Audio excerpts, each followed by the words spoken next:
call this meeting to order for Verona Borough Council regular meeting Tuesday, December 8th, 2020. Please stand for the pledge.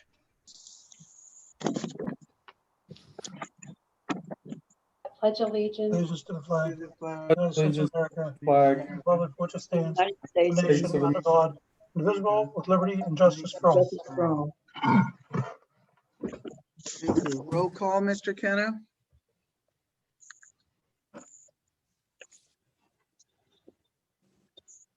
You're muted, Jerry.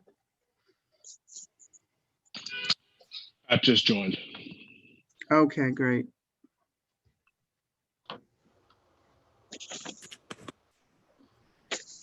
All right. I'm using my phone because my computer's not working right. I'll try to get into my phone or onto the computer. The roll call. All right, Pat, I called the meeting to order and we've done the Pledge of Allegiance and we're about to do roll call. Okay, thank you. McCarthy, Present. Dr. Carpenter, Present. Mr. Forbeck, Present. Ms. Loalbo, Present. Mr. Matlin, Present. Ms. Provenza, Present. Mr. Suchovich, Present. Mayor Recupero, Present.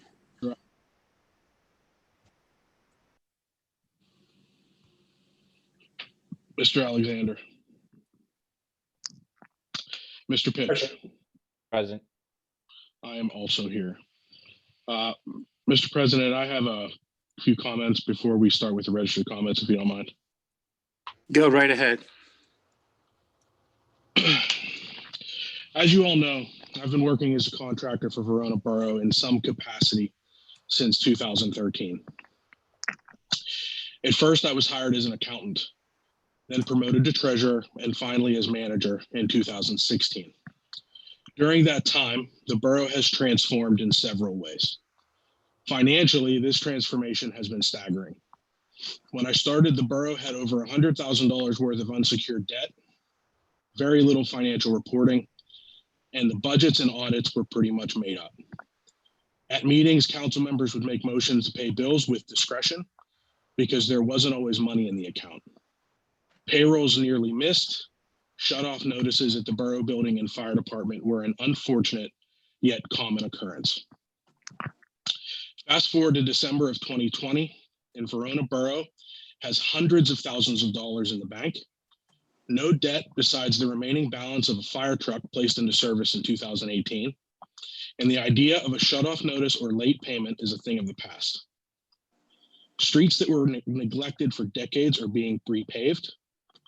Parks are being improved. New businesses are moving to town, and home prices continue to increase in value. To some of you, I'm just a guy from Oakmont that works here part-time. In reality, I'm much more than that. Yes, I grew up in Oakmont, but I have family in both communities and have since the early 1900s. We go way back. So when I was presented an opportunity to get involved with the borough, it was much more than just a way to make money. It was a chance to give back, make a difference in my community. During my time here, roads have been replaced, miles of sewers repaired. The borough has made the news, some good, sometimes bad, but I was always there. We've had floods and a pandemic, and I was always there. Whether you'd like to admit it or not, I've placed Verona Borough ahead of my business and my family on countless occasions, and I'm proud of what I've accomplished in the past 7 years. This evening, I've decided to announce my resignation as Verona Borough Manager effective January 30th, 2021. I hope this council keeps working to move this borough in the right direction. You need more new business.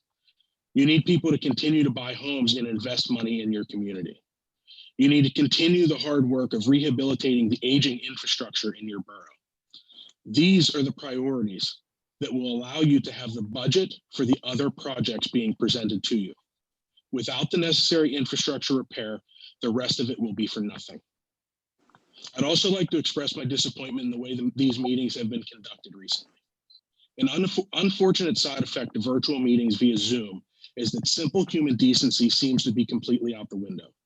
Instead of neighbors speaking to neighbors, these meetings have been reduced to condescending bitching and fighting between members of the public and the council.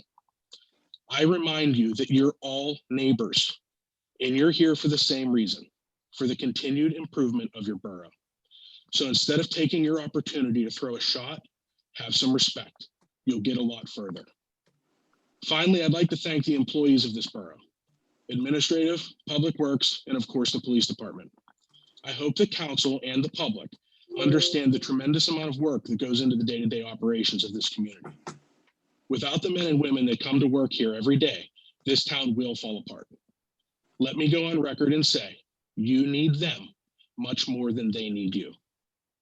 Mr. President, at this time, I'd like you to accept my letter of resignation as Verona Borough Manager. I would also like to request council to continue working for the borough as the treasurer. I've presented my proposal to council and the mayor. Thank you for your time and consideration. Well, it's with regret that I accept it. And I will make a vote and propose that council accepts your resignation as you have requested, only because of you. And that we keep you on as treasurer at the agreed upon price. I think it is $24,000. Is that correct? Yes, sir. Okay, I'm making a motion. I need a second. What's the motion? The I'll motion is second that motion. the motion is to accept Mr. Kenna's resignation at this time and to continue him as treasurer for the borough for the 2021 year. And it's with regret, but I will do his wishes. Mr. Suchovich seconded. Are there With any other regret. questions? With regret also. Are there any other questions? Yes, I have another question. I'm not clear exactly what staying on in treasure precisely includes. It includes what I discussed during my presentation to you. I will continue to pay all the bills, handle all the finances, present monthly reports to council, work with the auditors, and prepare a budget. Okay, I'm not sure that I agree with the budget part. Are there any other questions? And this is effective when? January 30th, 2021. Are we going to allow public comment before voting on this? If you want, we can do that.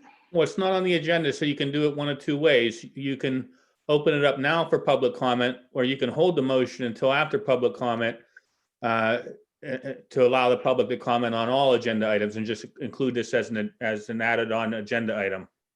I'd like to Right. hold the motion and allow the public comment to go as originally scheduled, and then we can come back to it.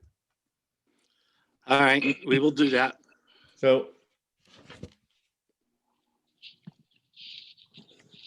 we have hang on, let me look at my agenda here. It looks like 12 different individuals. There's registered comments next.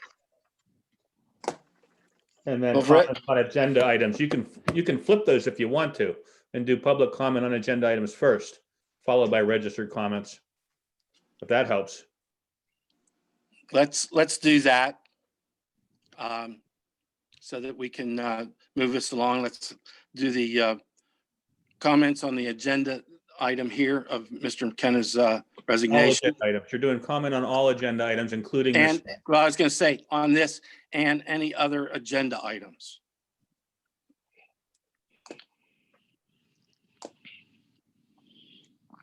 I don't see any hands. I see one. Kimberly Roller. Kimberly Roller. Go ahead, Kimberly. So, thank you. So this, Kimberly Roller, 853 First Street, you guys have heard from me before. I'm the Sassy Ginger on First. This is all comments as well as the just previous. So I would like correct? is Comments all- on agenda items only. Comments on agenda items. only. Items, yes. Okay, As so well- I have, go ahead, sorry, Nancy. No, agenda items as well as this particular topic of Jerry's resignation. Perfect. So I just want to be clear, I was reading over the budget and I'm looking at the First Street, I think it's item 430740, major expenditures under Public Works. I had asked this in the previous meeting and I did not get a response. That was in the last study session. What are the plans for First Street? Will we be repairing the brick or paving over? As you are all aware, First Street is where our school, Verner Elementary, resides and where our children are playing, crossing the street and walking to school every morning. Speed on this street can occasionally be an issue, even with our current pothole and sinkage issues on that street. I would like some answers regarding the speed mitigation measures that the borough has in plans for that particular street. Should the plan be to pave? Naturally, the bricks provide some form of natural, speed mitigation, and paving that is not going to solve that issue. I understand that historically the borough is against things like speed humps and other physical mitigation efforts, but I would like to open the conversation with you guys to ensure that our children are safe as we plan for First Street improvements, understanding what's going on. So that's my first comment. The second comment, Mr. Kenna, I'm sorry to hear that you are resigning as borough manager. I didn't get to know you, as well as I had hoped. Obviously working together for a little while, but I do want to express some serious concern over the fact that we just combined both a resignation of somebody's current duties as well as a pay raise.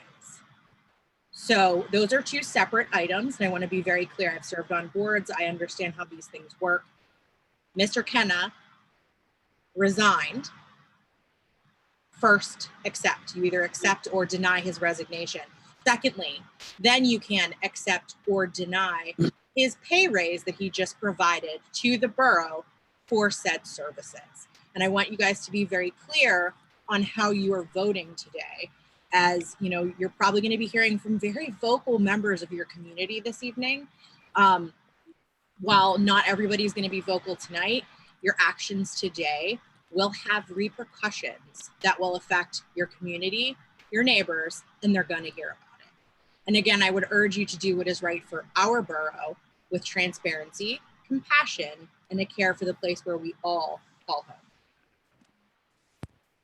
Acknowledge that. First of all, I did not ask for it to be one motion. It can be two separate motions. I'm not really concerned about that. First of all. Second of all, it is not a pay increase. I'm staying on as treasurer. The treasurer fee that I have proposed is both reasonable and competitive. I am not asking for an absorbent amount of money. I am doing a tremendous amount of work to be the treasurer of your community. I invite you to look at budgets of the surrounding communities. You will not find any community that is going to have the amount of work that I've proposed done for less money. Sure, Mr. Kenna, I would like to kind of interject on that particular thing if you would like to talk about that. There were clear performance issues that occurred in 2020 that I will outline. One very specific one that a lot of people on this call tonight have an issue with. That being, the borough purchased a police car without appropriate discussion from this council, confirmation from our mayor, Mr. Recupero. And to be perfectly honest with you, the person who's in charge of the police department, which is Mr. Recupero. Secondly, was this purchase made by Mr. Kenna as our accountant or Mr. Kenna as our part-time borough manager? Either of these roles, sir, failed their entire community in their duties on the purchase of this particular item. The purchase of this police car was a grave oversight, and it was an unacceptable usage of our community's tax dollars. And that lack of transparency on this purchase has set a dangerous precedent for 2021, which is, I think, why we need a full-time borough manager, sir.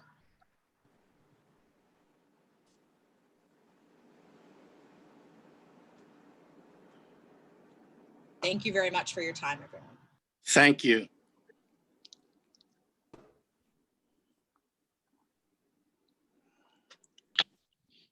Next is Rhoda or Dawn Wharf.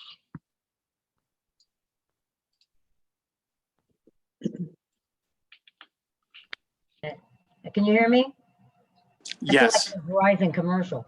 Okay, now I sort of misunderstood what you guys were saying. Craig, you started saying something that we're gonna do our thing at the end. Like, what are you talking about? no, we're going to do public comment on agenda items. Oh, And, okay, so that's a budget. Okay, good. Okay, good. and with the fact that Mr. Kennedy submitted his resignation, if you want to Sure. comment on that agenda item that was not on there. So all Okay. agenda items, including the one that was added on, is what we're doing right now. Then we're Okay, going to go to registered comments. Okay, fabulous. Okay.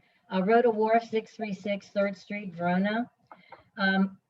Before I go into my questions that we had submitted to Jerry, I'd like to say something really quick.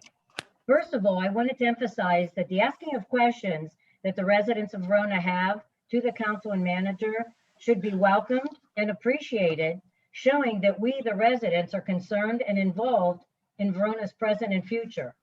This is by no means an act that should be taken personally. You, the council, are an elected board of individuals who chose to run for office to preserve our safe, family-oriented, growing community and to keeping in mind the best interests for the people. You should be focused on Verona's progress, transparency, vitality, sustainability, stability, and fiscal responsibility. There is no allowance for personal agendas. Now, with that being said, I have my questions here, Jerry.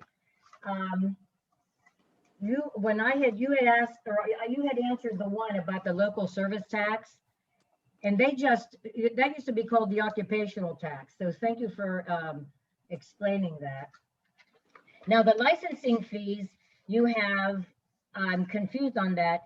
Business and amusement, I know those are the machines that different bars had or businesses, and then the alcoholic beverage licenses. Now, are they all different, or like the amusement? I know, okay. If I'm not mistaken, David Recupero, didn't the police go around doing that, and everybody received a sticker that they had to put on their amusement devices years ago? Yes, the police went into the bars and the clubs to make sure they had their yearly sticker on and to give them basically a bill for the amusement devices that they had in their establishment. Now, I'm assuming we're logging all this information because there was nothing collected in 2018. So I found that a little odd. That's on the police reports every month, Rhoda. About the amusement licenses Right. Fees? Yes, Oh, I must have Yes. missed it. it's Okay, I there must have every missed it. month, and it gives the previous year and this year's. Mr. President, if I may, can we Go ahead. allow the public to give their comment before we respond? There's no way to Okay. keep track of the time frame if we go back and forth. I agree. I'm sorry. I shouldn't have said that. Okay, so, well, I'm glad that we're answering these questions. Highway aid revenue, you said that was liquid fuels money? Jerry? What Craig just said, Rhoda, Oh. all the questions will be answered at the end. Well, oh, all right. No, I meant at the end of your comments. Oh, okay. Okay.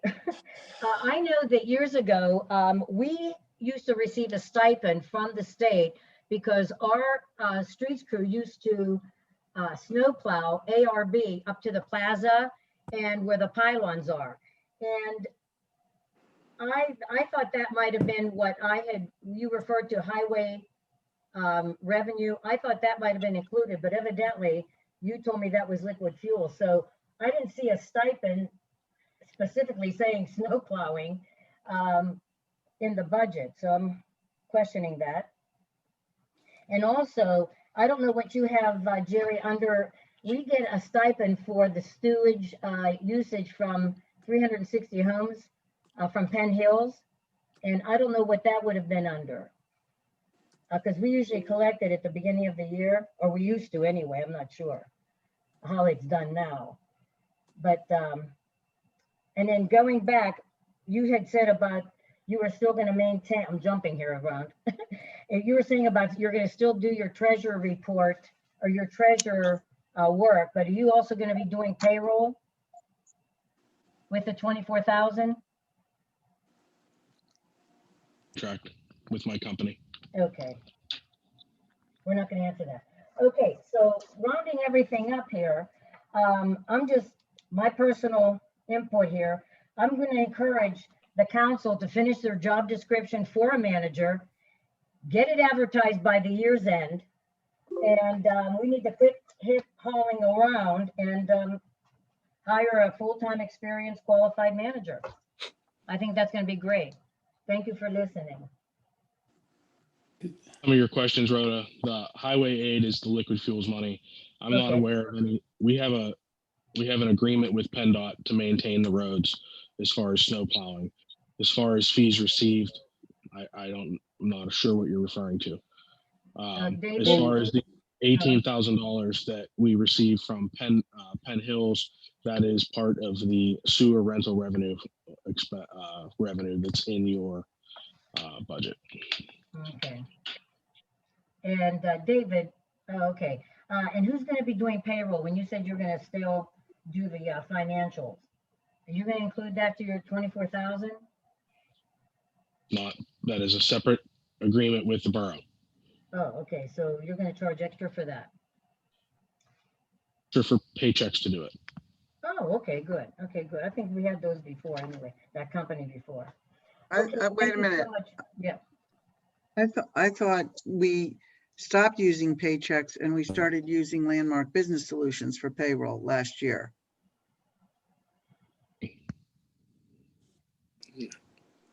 So I'm confused by that. Jerry, I hate to interject. We're having a hard time hearing you. You're a delay coming in and talking. I don't know why. I don't know if I have a bad connection here or not. I It's good now. got earphones, but they're not even working too, but I'm getting it. So is Paychex Uh, doing our payroll or Landmark Business Solutions doing our payroll? Council and Finance Committee last year made the decision to change it to me. Right. So when you're saying you're gonna do the treasurer duties, that's for 24,000, and then doing the payroll is another 6,000. So actually you'd be working for the borough for a total of $30,000. If that's what council wants, if not, then I won't. Okay, So that's your decision to make. yeah, something we have to talk about. I have a question for Rhoda, or an answer for Rhoda, actually. On the snow removal, the borough does get money from PennDOT. I believe it's $2,400. But we do not go all the way down to the shopping plaza. We go from the turn off at James Street, make a left onto Allegheny River Boulevard to, they usually go to Plum Street, and then, we usually go to Daly's, but both boroughs, we share the viaduct, a lot of times. But we do not go all the way down to the shopping center. I know that for a fact because our business does Allegheny River Boulevard. We're subcontractors with the state. Next is Laura Jacko. Hi, I'm sorry. I think I got a little confused. I had like a registered comment, but I guess wanted to make sure it wasn't skipped over. So this is my registered comment. If you guys want to do me later, that's okay too. So just let me know if I came in at the wrong time. Go ahead, Laura. Okay, I was gonna say, I'll take that as an okay. Okay, me, 437 North. I just had a quick question on the budget when we were going over it. I noticed that, and Jerry had answered this question, but I kind of wanted to bring the answer to the attention of council because I don't think it's correct. The money that we're paying to Mark Stanton for doing code enforcement, it looked like in the budget was significantly reduced. And it looks like that's just, because Mark wants to cut back on doing it, which I understand it must be a very stressful thing to do. And he's even expressed to me that it's, he's thoroughly overwhelmed and it's very, stressful. But it seems to me then that we should be looking into getting help for that position, correct? Because, I would imagine that if it's so much for him that it's overwhelming, that as it is, he needs more help, not just reduced hours, but the same amount of a workload. So I don't quite understand why we would have less money in there. If anything, we would maybe have more if we need to hire on additional assistants in addition to the person who's already here. So I would like to see some discussion about that because like I said, even Mark has told me that he's got too much to do. So it's very, very clear to me that this position is just not adequately being funded right now. And it has nothing to do with him. It's more that the position is not adequately funded for the amount of hours that are needed to do what has to be done for our community. So I'd like to have, and I don't even really need an answer on that right now. I would like you all to discuss it and to see that be raised and see what people's plans are for getting help from Mark. And I do agree with the comment before on Jerry's resignation and then how much gets paid to Landmark for the various items. Those are two separate things and should be, voted on separately.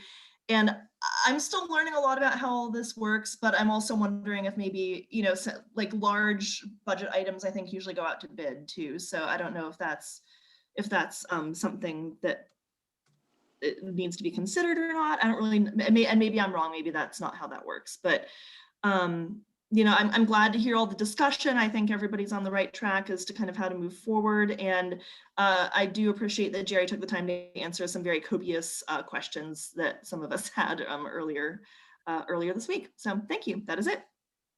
Thank you.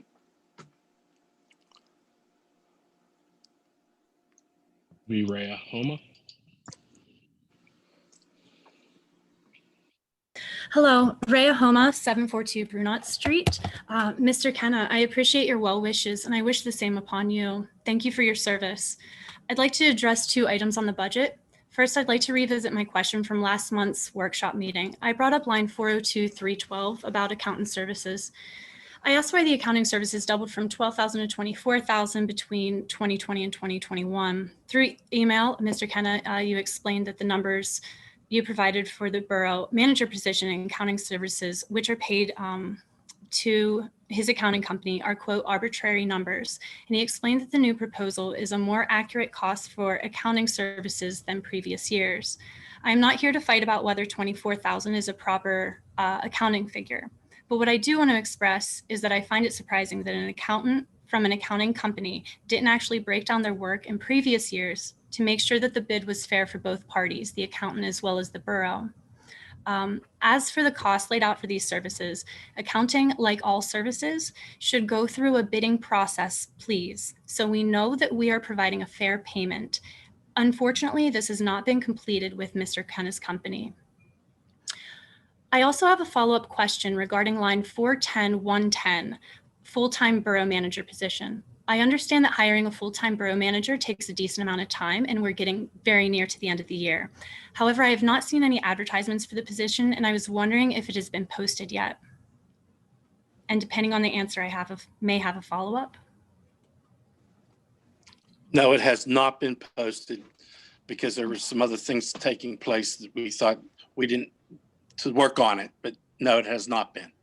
I see. Okay. Do you have any plans to expedite this process? Yes, we will. Okay, wonderful. And will we have a clear and real contract with the new manager? Yes. That is also good news. Okay, thank you. Mr. Kenna, I appreciate the financial work that you provided to Verona, and I appreciate your well wishes. As for Verona, I am thankful and excited that we are in a different position. I am ready for a borough manager that is well-versed in all aspects of being a borough manager, financial, executive, and administrative responsibilities. I have a very positive outlook for the future of Verona. Thank you. Next is Trish Showalter. Good evening, Council. Trish Rodzak Showalter, 440 North Avenue. I want to start by also thanking Jerry for all he's done for the Borough of Verona, especially from getting our past financial messes cleaned up and getting us to our present state. I want to reiterate that while we enthusiastically ask many questions, we hope that they're not taken as a criticism of your work. And again, we are grateful for all that you've done for Verona. I do want to echo what Laura and Rhea and perhaps others have said regarding the treasurer fee. Being a scientist, maybe it's just my data-minded sense, but Mr. Kenna did state that his services were reasonable and competitive. I don't doubt that, but I would ask for any bid equaling this amount, even less, that we pursue some quotes in order to make sure that it's a fair comparison. So I'd like to respectfully ask that before council is to vote on this, that they review at least 2 other similar requests and share those with the public as well. I also sent an email to Mr. Kenna thanking him for his detailed reply to our numerous budgetary questions. I did have a clarification question regarding 454-740. That's major expenditures totaling $2,006,000, which would include, among many other things, the acquisition of the 2 vacant lots, the first one being the community garden, and the second one being procuring the land that the borough is currently illegally depositing clean fill and yard waste onto. In the interest of time, you don't have to give me the breakdown now, but I'd like to respectfully request that before this budget is voted on, that you share the breakdown of this major expenditures category with the public as well. Regarding one of my other questions, electric, water, and sewage for the park, Mr. Kenna commented that the amount for this is very small, so it's not something you would normally consider in a budget this large. But I might suggest that moving forward, in the interest of getting things as accurate as possible, perhaps instead of having $0, we put in our best estimate. Also, I don't want to take away from anything Janet might include in her report, but recently we did discuss having the porta-johns available, at least at Riverbank Park, the entire year, and certainly throughout the summer months as well. So I'm hoping that that major expenditures category does include service of the porta-john, at least at Riverbank Park, for the duration of all of next year. I'd like to close by thanking Jerry once again, and thank you all for your time. Thank you. I think next is Jen Marasco. Hi, can you hear me? Yes. Hi, this is Jen Marasco Coon, 455 North Avenue. Gary, you threw me off with your resignation.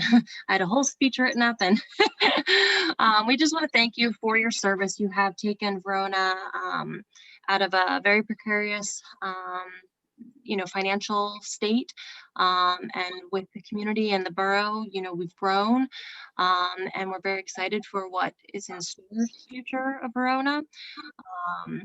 I do agree with what has been said before by my fellow community members. There should be a vote on Jerry's resignation as well as the fee for Jerry's services. And I'm a social worker. I work with government agencies in the past. There was always requests for proposals for services. So it was a fair shake, and you could see the comparisons in what services were going to be given to the agencies. So I do agree with other comments on that should be done for transparency. And if what Mr. Kenna is saying that it is a good deal, then we will continue on with his services.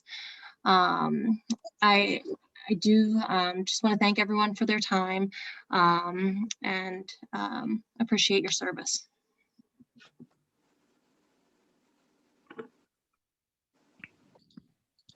I believe Dan Showalter is next.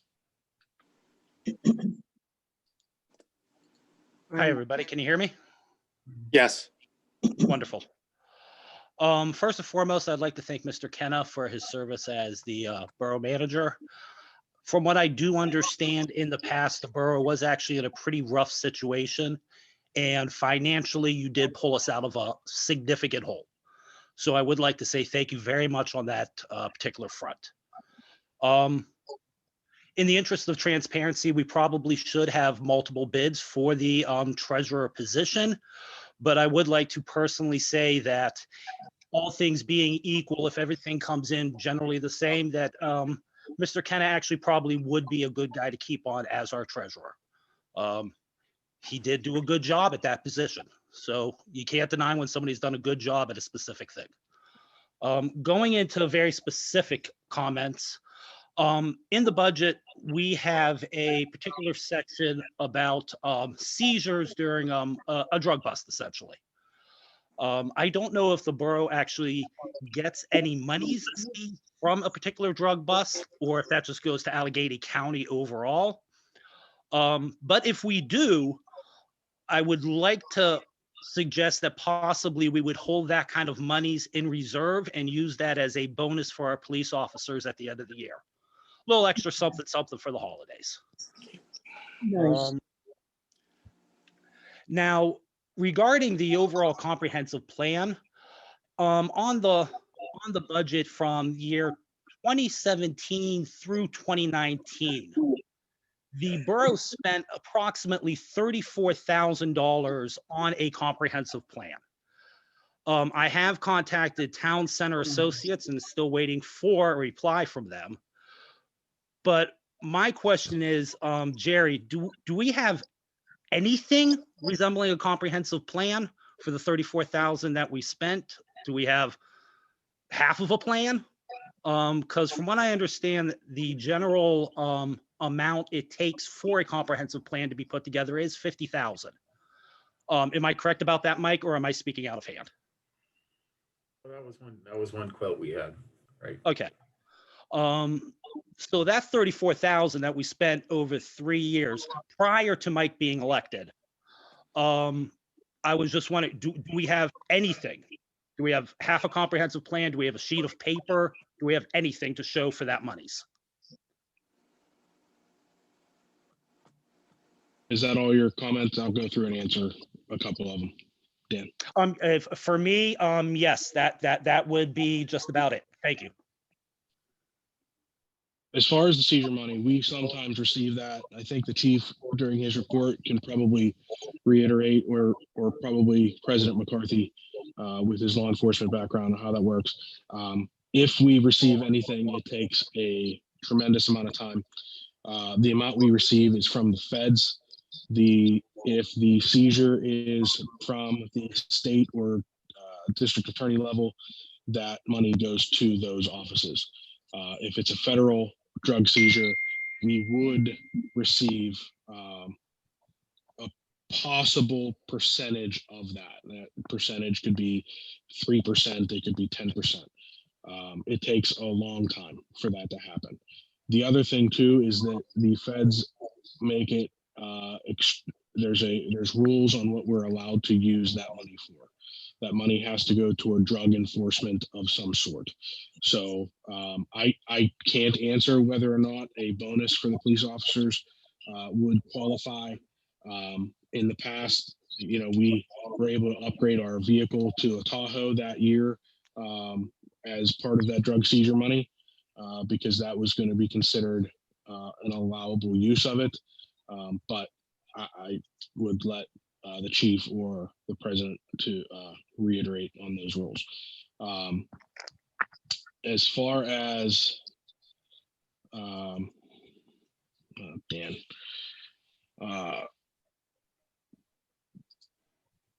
what was the other question? Oh, the comprehensive plan. Town Center Associates, from 2017 to 2019, we spent approximately $34,000 on a comprehensive plan, and just wondering if we have anything to show for it. Center was hired actually before I started as manager to do planning based around the core business district. It was a multiple year contract that was ended in 2019 because of a lack of what we felt was a sufficient value. They weren't presenting, they did not give us any sort of comprehensive plan. I wasn't around to sign that, so I don't know if that was ever really the objective or if it was for basically other planning around that.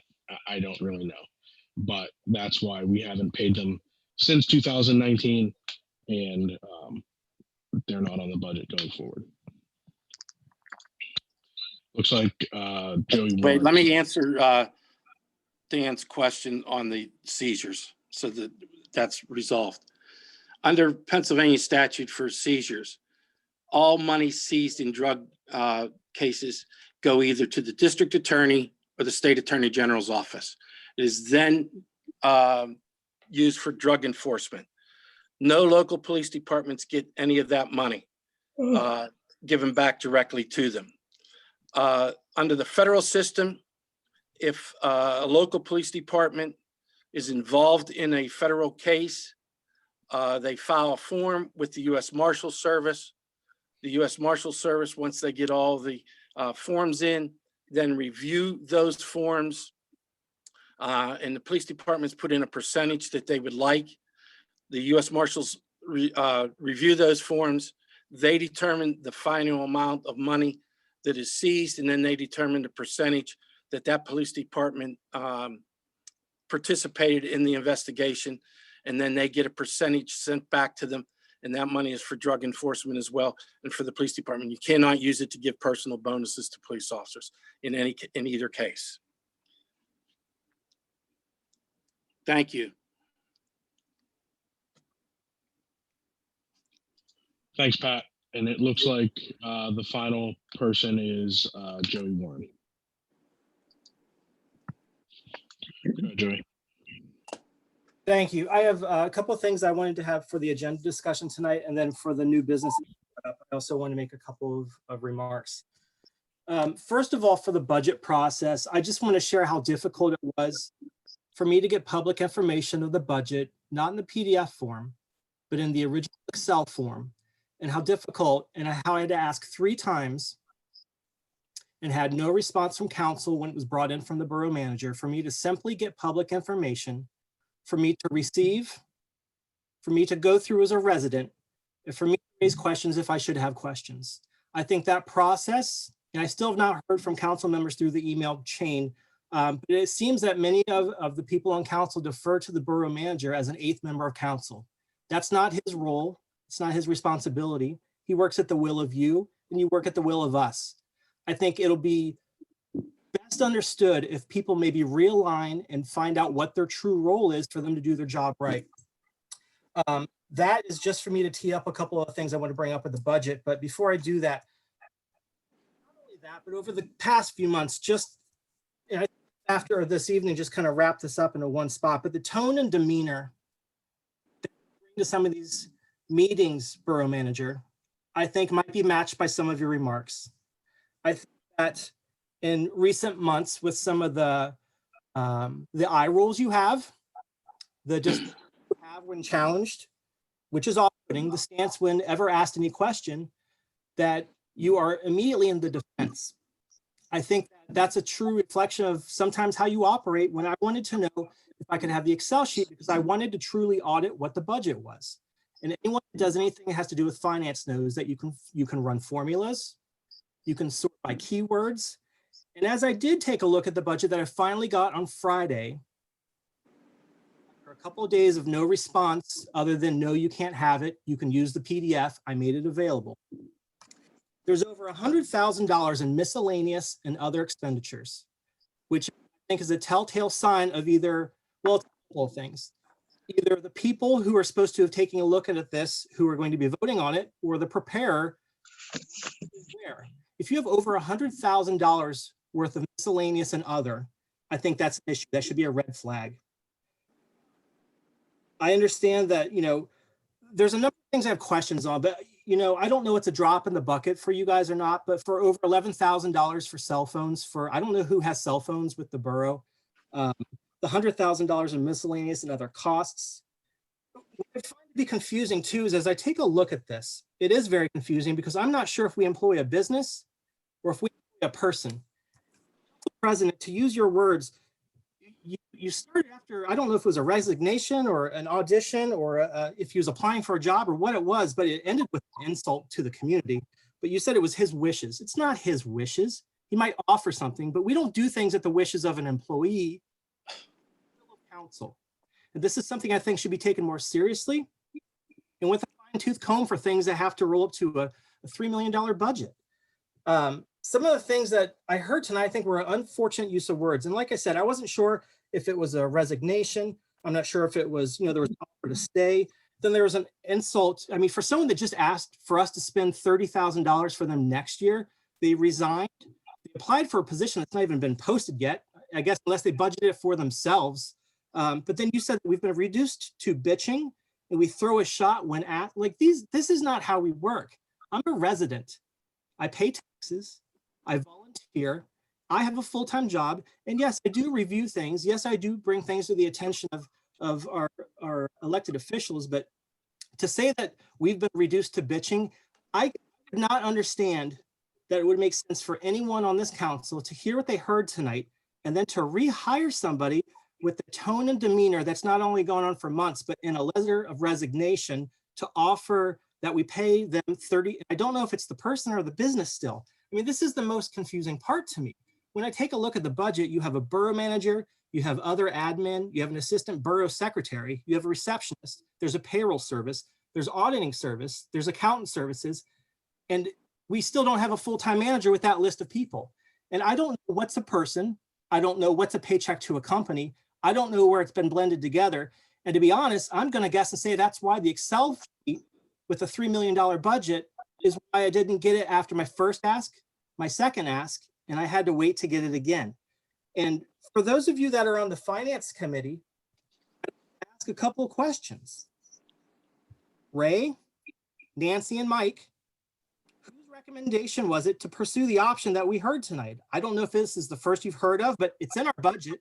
So I'd like to know whose suggestion it was to place these salaries at the amounts they're at. I'd also like to know when the finance committee last met on this.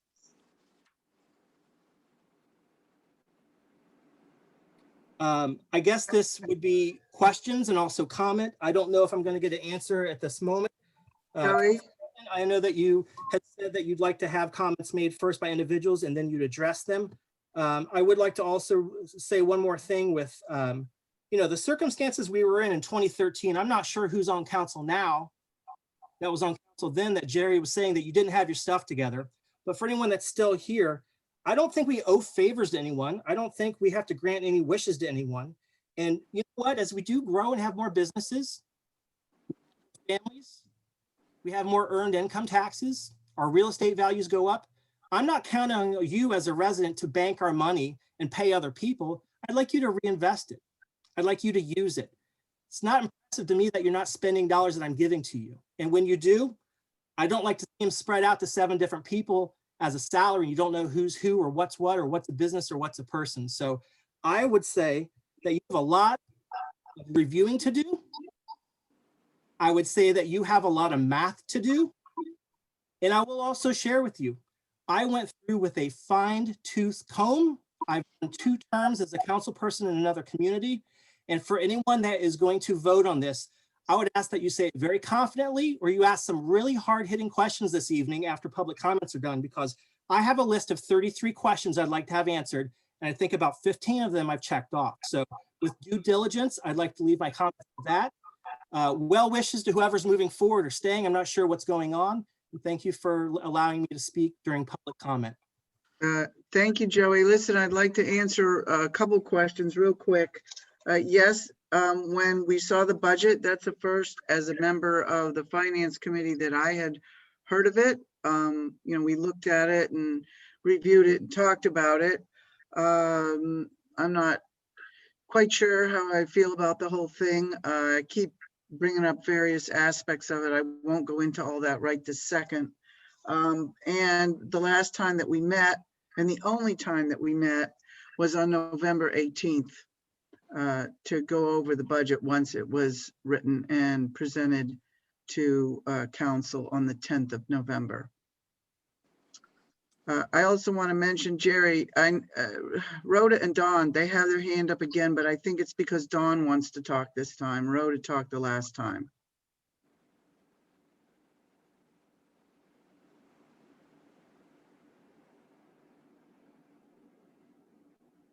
Go ahead, Don. Okay, can you hear me? I'd like to say your name.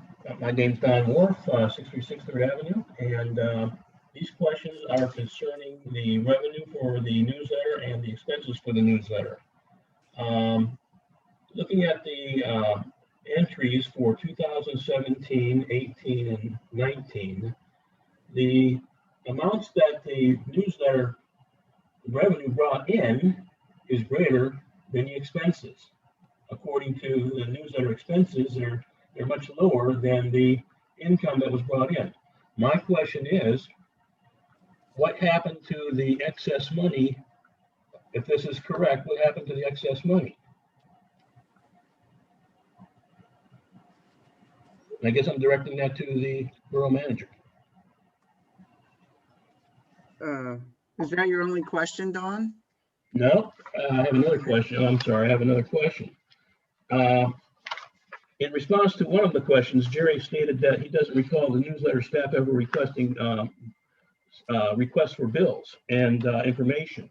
Well, I happen to have a letter here dated April 19th, 2020 from Angela Acapini, addressed to Jerry, which was never returned.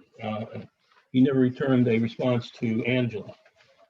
So this is one of several attempts that she said she made to get information about the budget, about the income and so on, and was never contacted.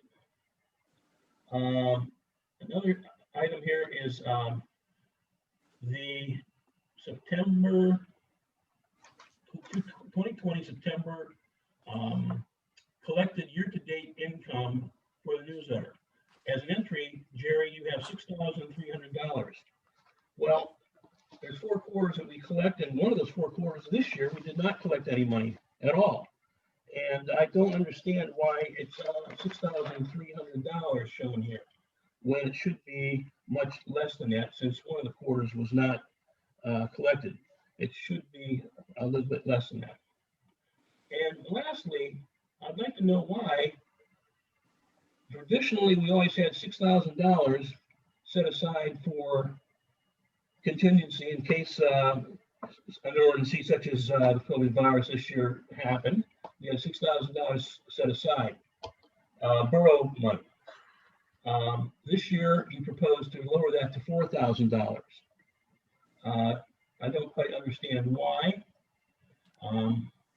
These figures just don't seem to match up at all for me, and I'd like to get an explanation. Thank you. To 4,000. If you look at line item 401,344 under the expenditures, it's still $6,000. It's been $6,000 for as long as I've been here.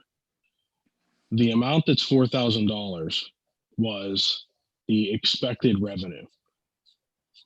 The expected revenue that we've received, that we will receive from the newsletter, money that we've raised from the newsletter. That has always been budgeted. It was budgeted last year at $4,000 and it stayed at $4,000. I did not change any of that. As far as a letter from Angela, I missed it. I apologize. I've admitted the fact that I've missed things like that, and that has been a challenge of mine. And you know, I apologize. I'm not sure what else I can offer there. I did not change any of the budget numbers for the newsletter.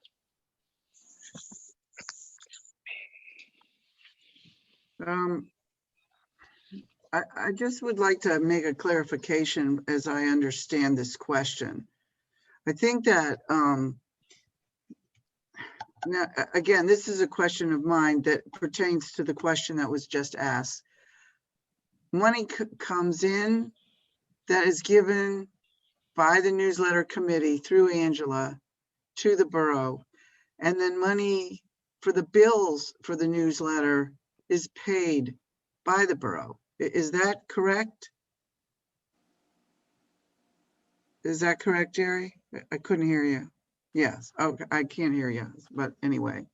That being the case, I'm thinking that the question that was being asked was that there is more money that comes in by the ads and everything else from the newsletter than goes out, that's paid for bills, for the newsletter, the printing and so on. And the question, as I understand it, was the difference between those two, what happens to that money? And I can't see Donald. I don't know if that's correct. He's got his hand up again, maybe to verify if I'm saying that correctly, but I think that's a question that he's asking. So like any other account, these budgets start at zero. Every year it starts back at zero. Whether council wants to create a reserve account for the newsletter, then that's fine. I mean, that's not up to me. That's up to council. But every account on this budget starts at zero at the beginning of the year. So I agree, and the newsletter team consistently raises more money to do with that money going forward is up to council, not me. Where has it been going though? Does it just go, I mean, where does it show up on our reports? Capital reserve. Your financials reports are not accumulation of year over year. They are the I current year. understand that. I get it. I understand. Yes. Be So considered like okay. capital reserve. Are you talking about the cash reserve? Held back over. It's the fact that there's, if you look at this year's numbers, there's significantly more money in our bank account than what your revenues left from this year are. It's because of money that was saved over the years. Mm-hmm. It's in the bank. And that's the cash reserve that we used, like, for instance, to help pay for Second Street.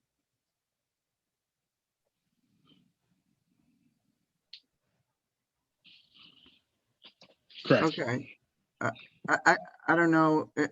Dawn and Rhoda have their hand up. It may just be something for clarification why they're putting their hand up. So they may just have it up still. No, I think it was down. It's back up, but let's see. Okay, I'd like to say that this is not tax money. This is purchased money for ads in a newsletter that the borough helps support, but it's not tax money. And you should use that revenue for other expenses that the borough incurs. That should be illegal if you ask me. That it's not tax money and that money is donated to be earmarked as a Not newsletter. donated, it's purchased money for ads, and it's for the support of the newsletter, publishing of the newsletter. And it's not tax money, and it shouldn't be allotted for other tax purposes. And it has been for the last 3 years. I think that's wrong.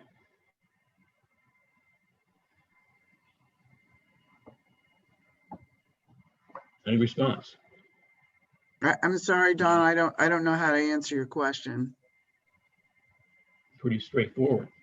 Gary's Yes, trying to no. answer. Pardon me? I don't really have an answer. I don't disagree with you, Don. All right, thank you. Jerry, could that just be left in in our fund? And then if we would run short, we can go to that. I mean, to this point, we have not run short. I have never touched any of the money that has been allotted. I know we have an allotment of 6,000 a year. And I bring in, as was mentioned, even more than what we need for all the expenses of printing and postage and anything else that may be incurred. Whatever is left, why can't that just stay in our 6,000 budgeted and let it just build forward in case we do need the money?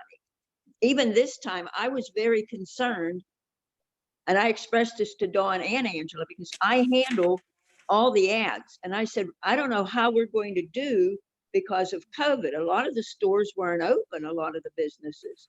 But I was very fortunate and I came through again. So I don't know why we can't just leave that money that's left over in that fund. That's what it's appropriated for. Am I From an- wrong? Am I wrong in assuming that it should be left there? I don't know. It's nice I to don't have think a cushion. I guess, Jerry, my point is it's nice to have a cushion just in case we need it. I mean, so far we haven't. I've worked diligently not to create any financial issues, but we don't know, you know, from day to day how things are going to go. So I'm just asking. Yeah, I don't disagree with you, Sylvia. And if council would like to set up a separate fund to bank the newsletter money that isn't used during the year, I think that's a fair request. I think it's something that should be done. Thank you. I appreciate that, Jerry. Thank you. I just feel it's good to have something to go back on in case we need it. I will try not to need it, but you never know. So I appreciate it. Thank you, Jerry. I also agree. If the money was raised by the newsletter people, it should stay in that account somewhere. So we'll look into that, Jerry. Thank you, Ray. Appreciate your comment.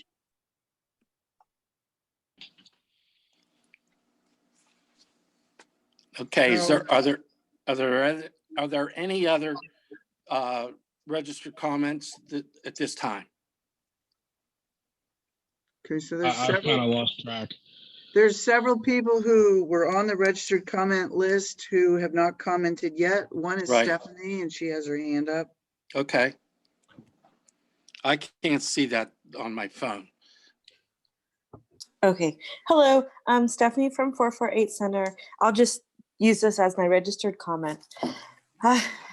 Jerry, I empathize with you. Like I said previously, yesterday, you know, I've discredited some of the work you've done when it comes to our finances. That is not something to overlook. I feel for you, man. I know you were in a hard position and kind of on the burner over here, the hot seat, if you will. I'm sorry you feel victimized by the community, but man, come on, taking credit for work done as a collective and done by volunteers is unfair. These things described didn't happen solely because of you. This town is not what it is because of one single person. It is what it is because of all of us, workers and volunteers alike. So I know you wanted to stick it to us. I know you wanted to try to put us in our place. You know, I know that feeling and I feel you. But I think there's a lot more to it than just that. You know, you have your side, we have our side. You know, but I do want to be fair and give credit where credit is due. So there's that. I thank you for your time.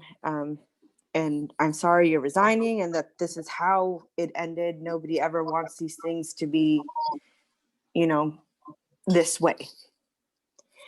Aside from that, I did want to comment on the farmer's market.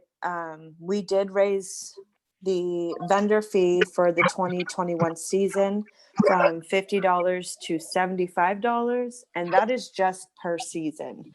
It's not a monthly rate or a weekly rate. So I thought it was pretty fair that we raised it $25 more. We do get vendors and we do get some foot traffic. So I just wanted to make that note on the farmer's market item line. And that's all I have. Thank you. And it looks like Jessica Verone is next.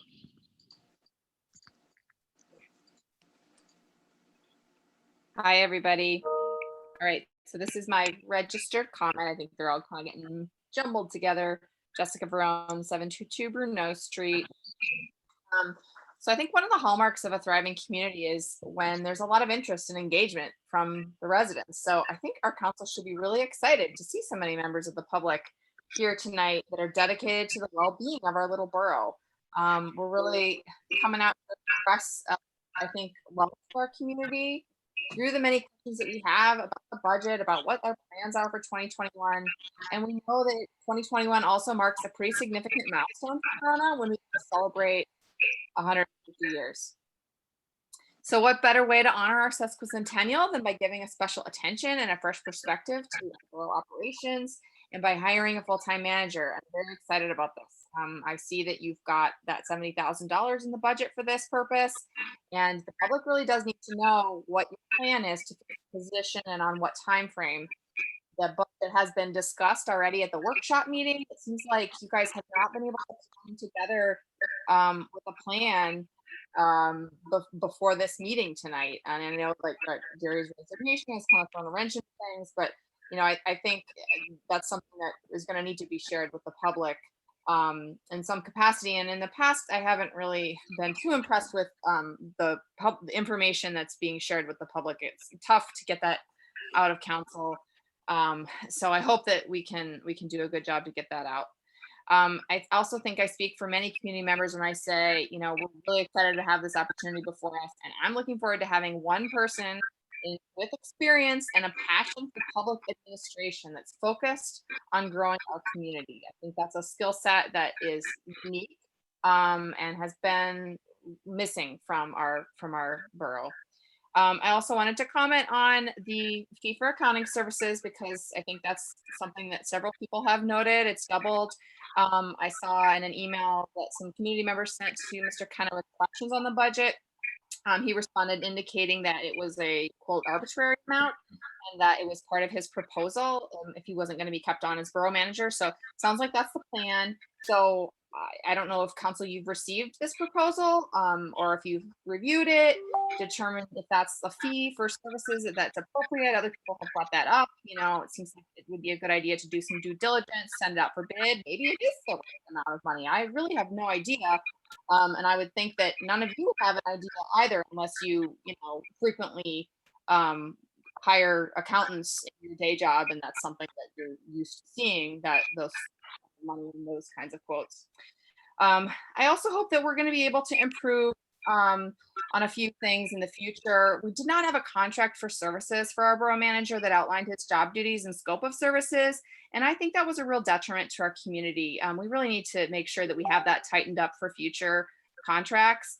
The public and I think council has no idea how many hours that Jerry's worked, you know, during the course of a week. You know, when I manage contracts in my government job, the contractors submit a report every month. They show the hours that have worked, services that have been performed, and then I need to approve that information before payment. So that's the best practice, you know, that we follow in the federal government. And I would suggest the council starts to follow this best practice in the future for our contracts. I really think also a lot of the questions tonight could have been addressed proactively by just providing an accessible budget summary to the public in advance of future discussions and voting. I think transparency is so important. I feel like I say that a lot on these calls. I think without that transparency, without making the budget and its approval processes understandable to our community members, you risk having meetings like this that kind of go on for a long time because the public doesn't know what's going on and they're asking a lot of questions. And I think that is frustrating to some members of council. And most importantly, though, without that transparency and really just your attempts to engage and connect with your community members, you really risk losing touch with the needs of the community. And you become really disconnected from your constituents. These are the people that voted you into office. We've entrusted you in the care of our community and our community's finances. So I hope you'll take these suggestions into consideration in the future. Thank you. Thank you. Is there anybody else, Jerry? Tim Long and Nate Stimmel are on the list, but I Yeah, don't see their hands raised.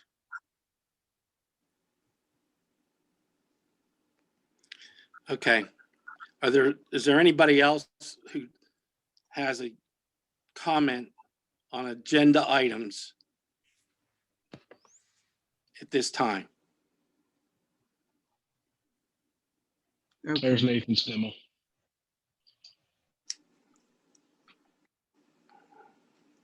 I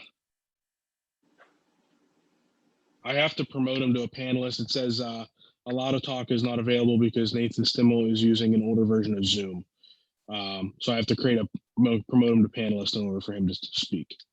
Okay.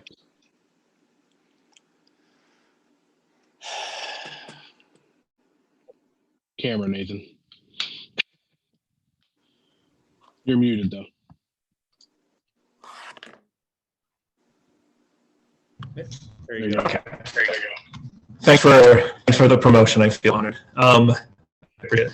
Thank you, Council. I'm Nathan Stimmel at 854 First Street. First off, I wanted to thank Mr. Kenna for his responses to the questions regarding the budget. I was initially a bit confused about the amount budgeted for major expenditures, but he did clarify that the amount listed was the total, including grants received, and it's understood that the money will be spent. So I'm interested to see that money go to work. I also want to thank Mr. Kenna for his service over these years for the borough.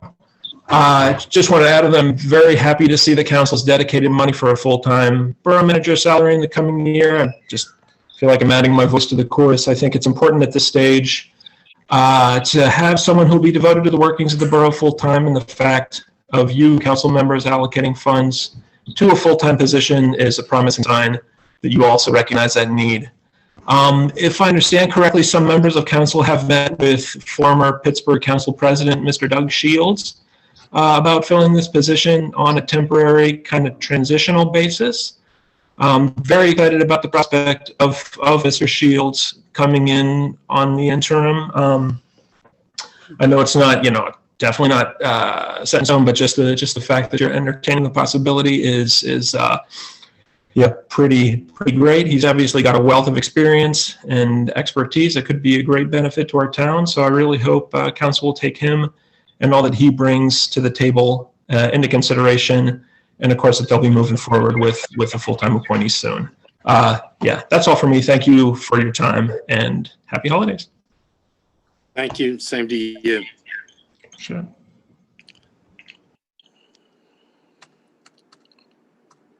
Like Tim Long's hand is up.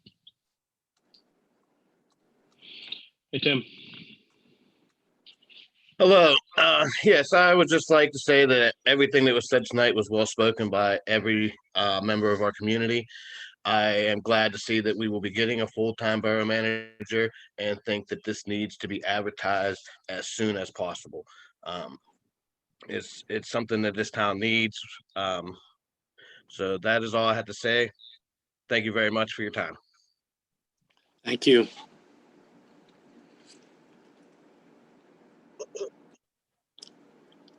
Is there anyone else that wants to comment about agenda items? Look like there's anybody else. Okay. So at this time, I guess we can go back to the issue of accepting Mr. Kenna's resignation. I'll make the motion to accept it. So there was already a motion. And a second. Motion made. We can carry that motion over. Second by Mr. Suchovich. Are there any more questions? Yeah, I'm concerned about the original motion, which was combining too many things into one motion. I'm not quite sure how to fix it. I think we have to rescind the original motion and start again and make a new motion that simply has to do with accepting the resignation, and then go on to talk about the rest of it. Is that correct, Craig? That is correct. So you have to, I understand, Nancy. I will rescind the first motion. And Raymond, rescind your second. I'll rescind my second. Okay, now the motion on the floor is to accept the resignation of Mr. Kenna. I need a second. And I will second that. It's second by Mr. Suchovich. Are there any questions? No questions. All those in favor say aye. Aye. Aye. Are there any noes? The resignation is accepted and will complete on January 30th. Now, the second part of that is, and I want to, before I make the motion, my concern is if we do not extend this at this point in time with Mr. Kenna, we have no one to take care of our bills and things within the borough. And if we start looking for another accountant, we may not get one for a while, particularly the fact that tax season's coming up. So with that in mind, I'm making this motion that we accept Mr. Kenna's offer to continue on as treasurer at the stated amount. I think it was 24,000 and his 12,000 for the other. Is that correct, Jerry? Am I correct in that? The proposal that I put together was $24,000 for all the treasurer and accounting work. The payroll processing is a completely separate thing. All right, I'll do the payroll separately. I'll do the payroll motion separately then. So Prefer that I put together I don't have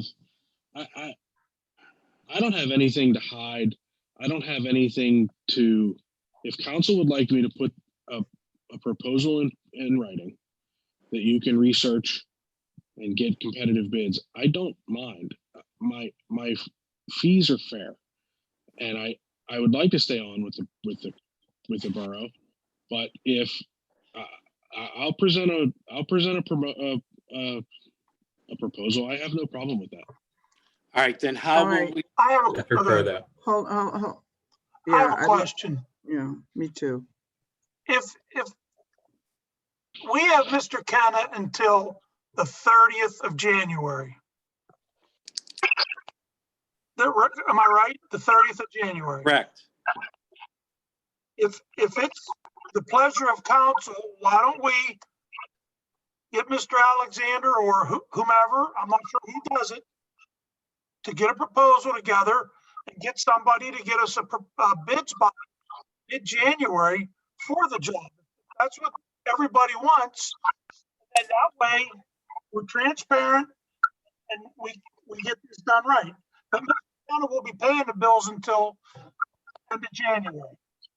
All right, I don't have a problem with that. Then we won't make any motion on that part of it now. And Mr. Kenna put a proposal together so that we can research that.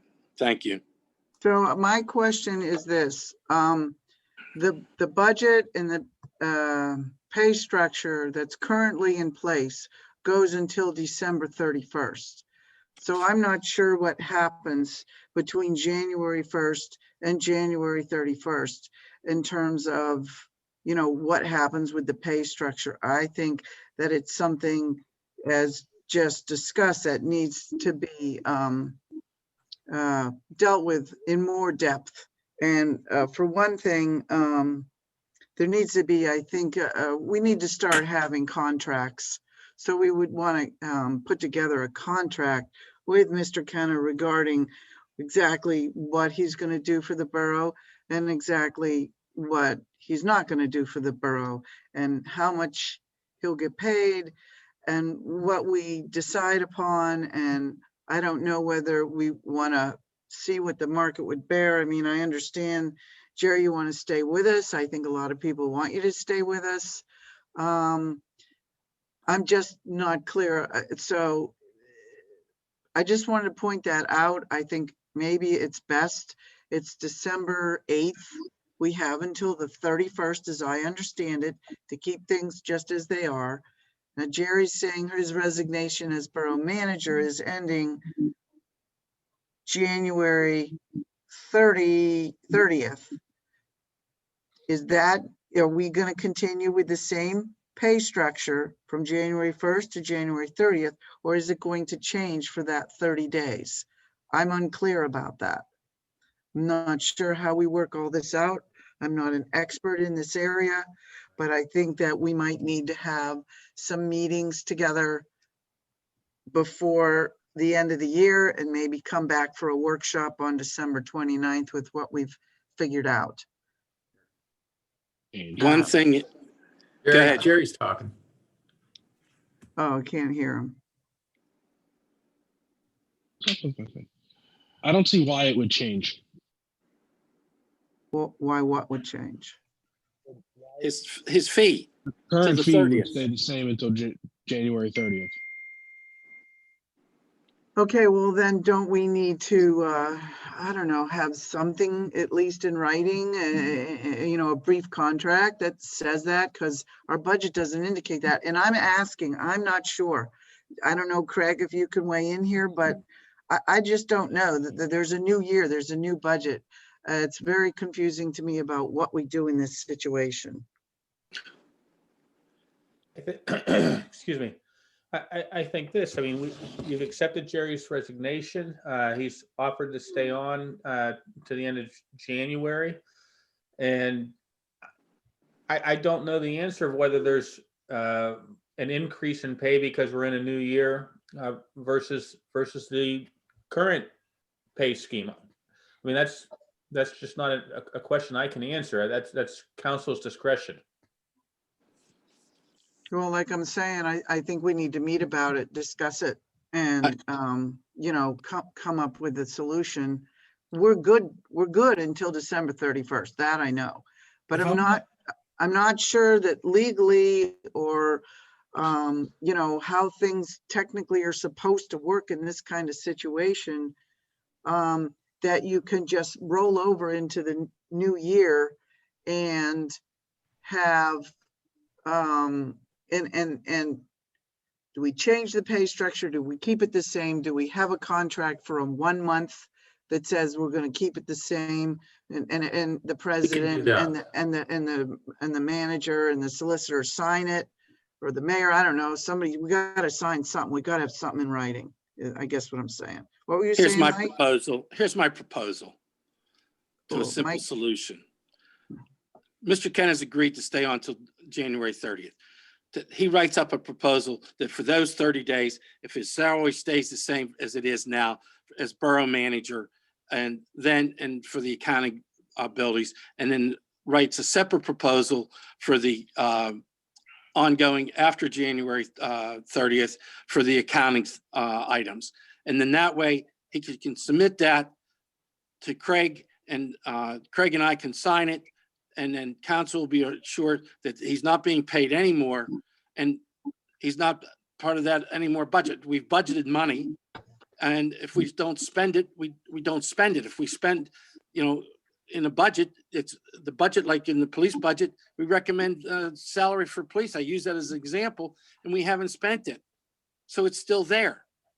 So if we do it this way, it won't matter, because you're going to have to negotiate a contract with a new manager. Well, that's a whole nother topic. I understand that, but I'm just saying, I understand that, Nancy, but I'm just saying that simplifies the solution with Mr. Kenna until January 30th. Craig, does that sound correct?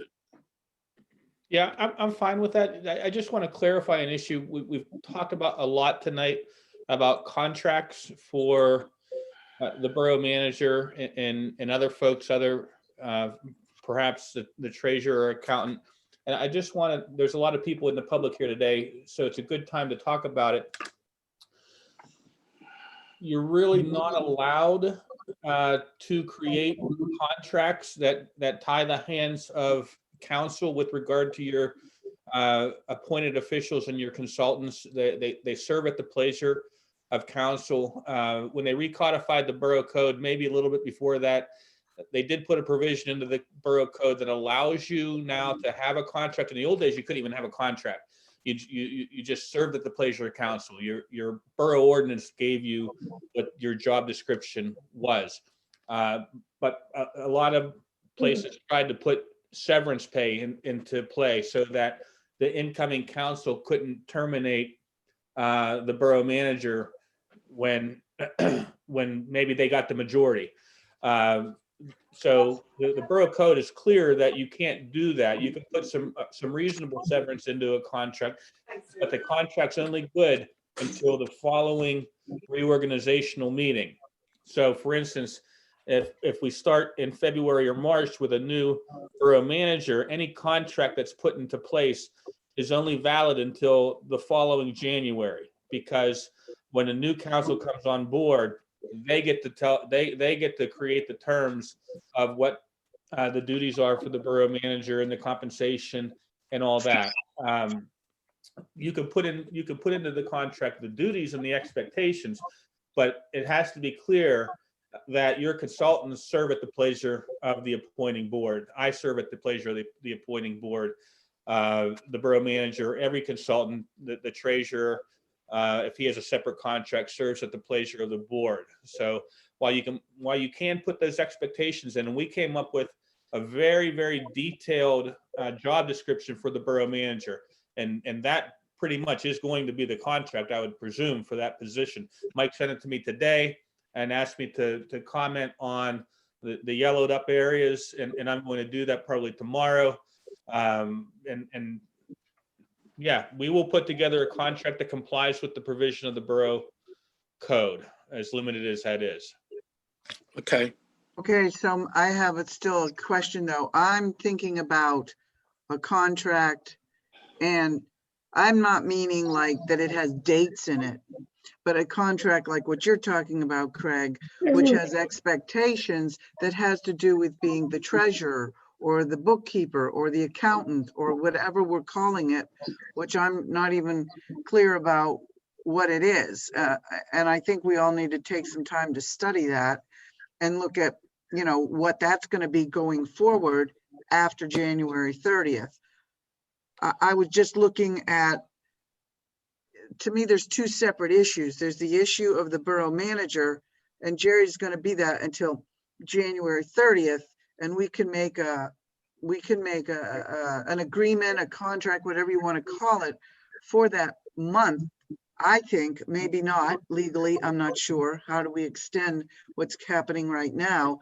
But then separately, you know, starting, I guess, January 30th, what is the agreement going to be, the expectations and the rate of pay for our accountant slash treasurer slash bookkeeper slash whatever? I mean, what are we going to call it? All of that has to be worked out. Well, Nancy, I think maybe instead of calling it a contract like Craig's alluding to, it would be a scope of services for a consultant and Okay. a rate sheet for their rate of pay. Okay. And so I think maybe we just need to develop that, or have, you know, if we were hiring someone new for whatever consultancy it is, then we would have them provide their scope of services. Is that correct, Craig, what you're getting at? I like that. That's yes. And that's kind of what was proposed, that there's going to be a proposal for this. Right. Yeah. So that if we go to another accounting firm and ask for something, that whatever's in that proposal, they're bidding on the same exact thing. It's not comparing apples and oranges. And just so everybody's aware, and I think I can't remember who it was. It may have been Joey Warren. When you put out an RFP, which you can choose to do or you don't have to do, but it does give you apples to apples. You don't have to choose the lowest responsible bidder like you do in competitive bidding. With your professional services, you're allowed to choose the person that you feel is the best fit for Verona. And that could be somebody who's a little bit more expensive, or it could be somebody who's in the middle range, or it could be the lowest guy. But Verona Borough Council gets to make that decision as to who they want as their consultant. So in other words, we could see what the market bears and then base our decisions on the information. Still have Jerry and just talk to him about the information that we gather from the RFPs. That's correct. Great. Thank you. Thank you for that clarification, Craig. Okay. Any other questions? Okay. Are there any other comments on the agenda items at this time? Yeah, looks like Joey put his hand up again. One was his registered comment, and then he has a I know, second that's one. why I said on agenda items. Okay. Joey. Thank you, I appreciate it. I just want to know what the process would look like. I don't know if there's an answer right now, but if you're applying for a position and your borough manager accepting applications for, should there be a separation of that should be established? I'm not sure, but I just wanted to ask the question as this is unfolded tonight with the conversation. I'm going to put a committee together to review applications. Okay. And at any point, will this be public or will this be done in working meetings that you'll bring your findings? Will you share the discovery process of what the rates were found to be, what your thought process is for what will be acceptable for a minimum from our council? For borough manager? you mean? Correct. Once they've narrowed it down to 3 or 4 people, then those 3 or 4 people will be interviewed, and then they will probably be interviewed by all of council. So I guess my question was if any portion of this will be within a workshop meeting, a public meeting, or will anything be updated? So my question is more of the process. Again, if a candidate is also the current employee, what the process would be for accepting those, and then what the process would include for any of the public. In the past, like we did with hiring the chief, was we reviewed all the applications. We narrowed it down to about 15 of those who we interviewed. And of those 15, we narrowed it down to 6. And those 6 were brought in at a public meeting in front of council, and they were interviewed. And then from those 6, we chose the chief.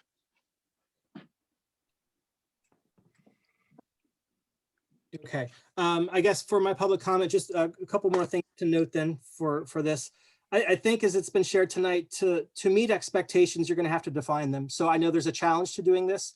I know you're wanting to expedite it, but I also appreciate doing the process to where you're going to do it right. And just one more thing to share. I was raised as it's not what you expect, it's what you inspect. And I encourage that you guys are thorough in your processes for not only the finances that you're doing with the budget, but the hiring process. And with all I've heard tonight and over the last few months, I think it'll just do more good than not, just to be overly transparent when possible, if possible. Thank you, President. Thank you. Are there any other comments on the agenda items? Doesn't appear to be. Okay. You want to move forward with your correspondence, Mr. Yeah. The meeting minutes were presented after last month's meeting. We would need a motion to approve the meeting minutes from the November workshop. I need a motion to accept the meeting minutes from the November workshop. I'll make that motion. Motion by Mr. Suchovich. I need a second. Second. Second by Ms. Loyalba. Are there any questions? No questions. All those in favor say aye. Aye. Aye. Any noes? No noes. Motion passed. Okay, moving on. Sorry, I'm kind of all over the place here. I sent out the bills payable list and the checklist for the month of November. I would need a motion to pay the bills. Need a motion to pay the bills. Make a motion. Motion by Mr. Fordback. Second. I need a second. Second by Mr. Suchovich. Are there any questions? No questions. All those in favor say aye. Aye. Aye. Any noes? No noes. Motion passed. For tax collector special tax report for the month of November, we received $2,990.52 in real estate taxes for the current year. Delinquent real estate taxes of $1,967.17. Earned income taxes for the current year of $26,279.86. Local service taxes are $6,417.50. And the real estate transfer tax for the month was $882. I need a motion to accept the tax collector special tax I'll report. make that motion. Motion by Mr. Suchovich. I need a second. Second. Second by Ms. Provenza. Are there any questions? No questions. All those in favor say aye. Aye. Aye. No noes. No. Motion passed. For the treasurer's report, we began the month of November with $150,174.94 in the general fund.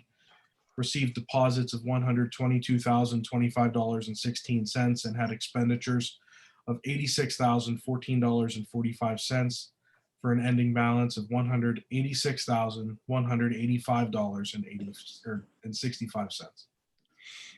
I need a motion to accept the treasurer's report. I'll make that motion. Motion by Mr. Suchovich. I need a second. I'll second that motion. All those in favor, are there any questions? Yeah, I have a question. Jerry, I don't know whether Marsh was able to talk to you about my concern about these bank account reconciliation sheets. Did she get with you about that? No. Okay, so last month, for the October sheet, I had made a note in an email in a response that the column said 9/01/20, and I think it should have said 10/01/20. And if you look at the one for the month before, all the numbers are exactly the same. It's not just a typo of the date. So all of the addition and subtraction that went on last month made that our ending balance for the end of October, but it says the end of September, is 208,096.01. But then we're starting the beginning of November with a completely different number, because though that first column, for some reason, maybe, probably just a mistake, the subtractions and additions were made on the figures that were for September instead of the figures for October. Do you understand what I'm saying I to do. you?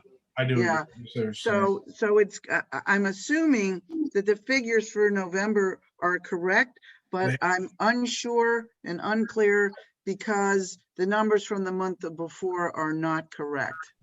November is correct. I'm assuming that the version that was printed out last month probably didn't have the final save. I will verify last month's and probably represent it to council. But I confirmed that November's numbers are correct. Okay, because 150,000 is a lot different than 208. So yeah, That's probably what happened. I'll represent last month's next meeting, but for the meantime, the November one is correct. Okay, great. Thank you. Thank you. Any more questions? All those in favor say aye. Aye. Aye. Any no?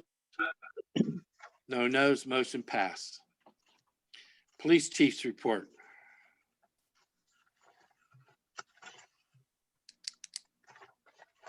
Good evening, everyone. We received 138 complaints, 18 crimes reported, 15 which were cleared.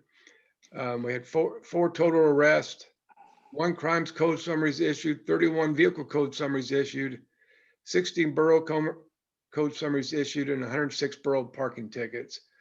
Our magistrates' fines collected was $528.33.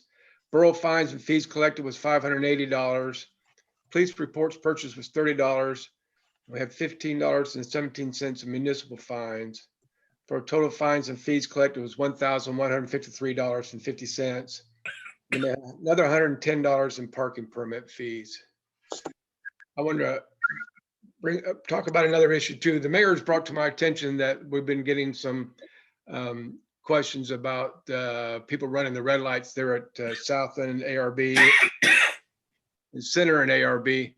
I'm going to assign somebody to watch that. The hours I think are between 6 a.m. and 8 a.m.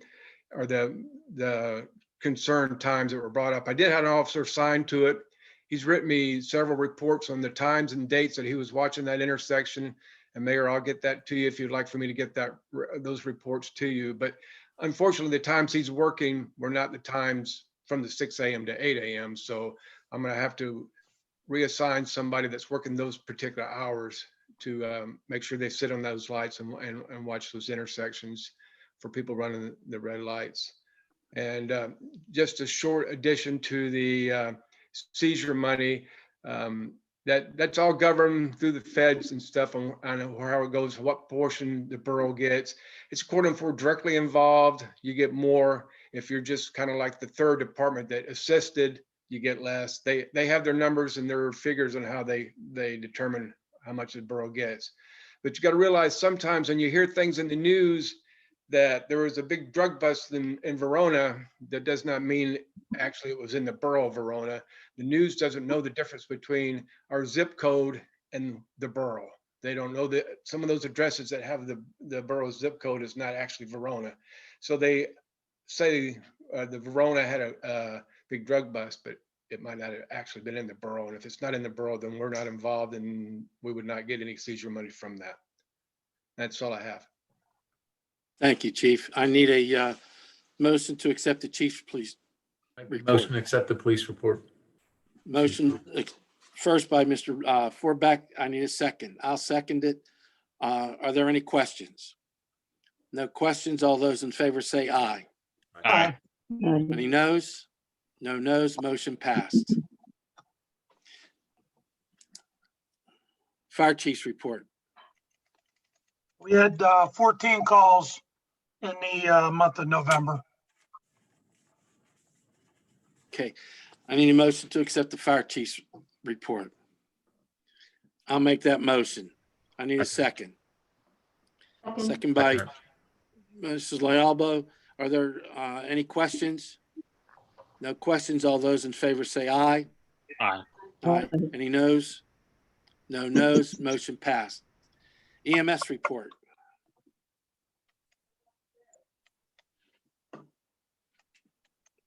Jamie messaged me earlier and said that he was on the trucks this evening. Okay. He sent this to me. Let me see if I can get it open here.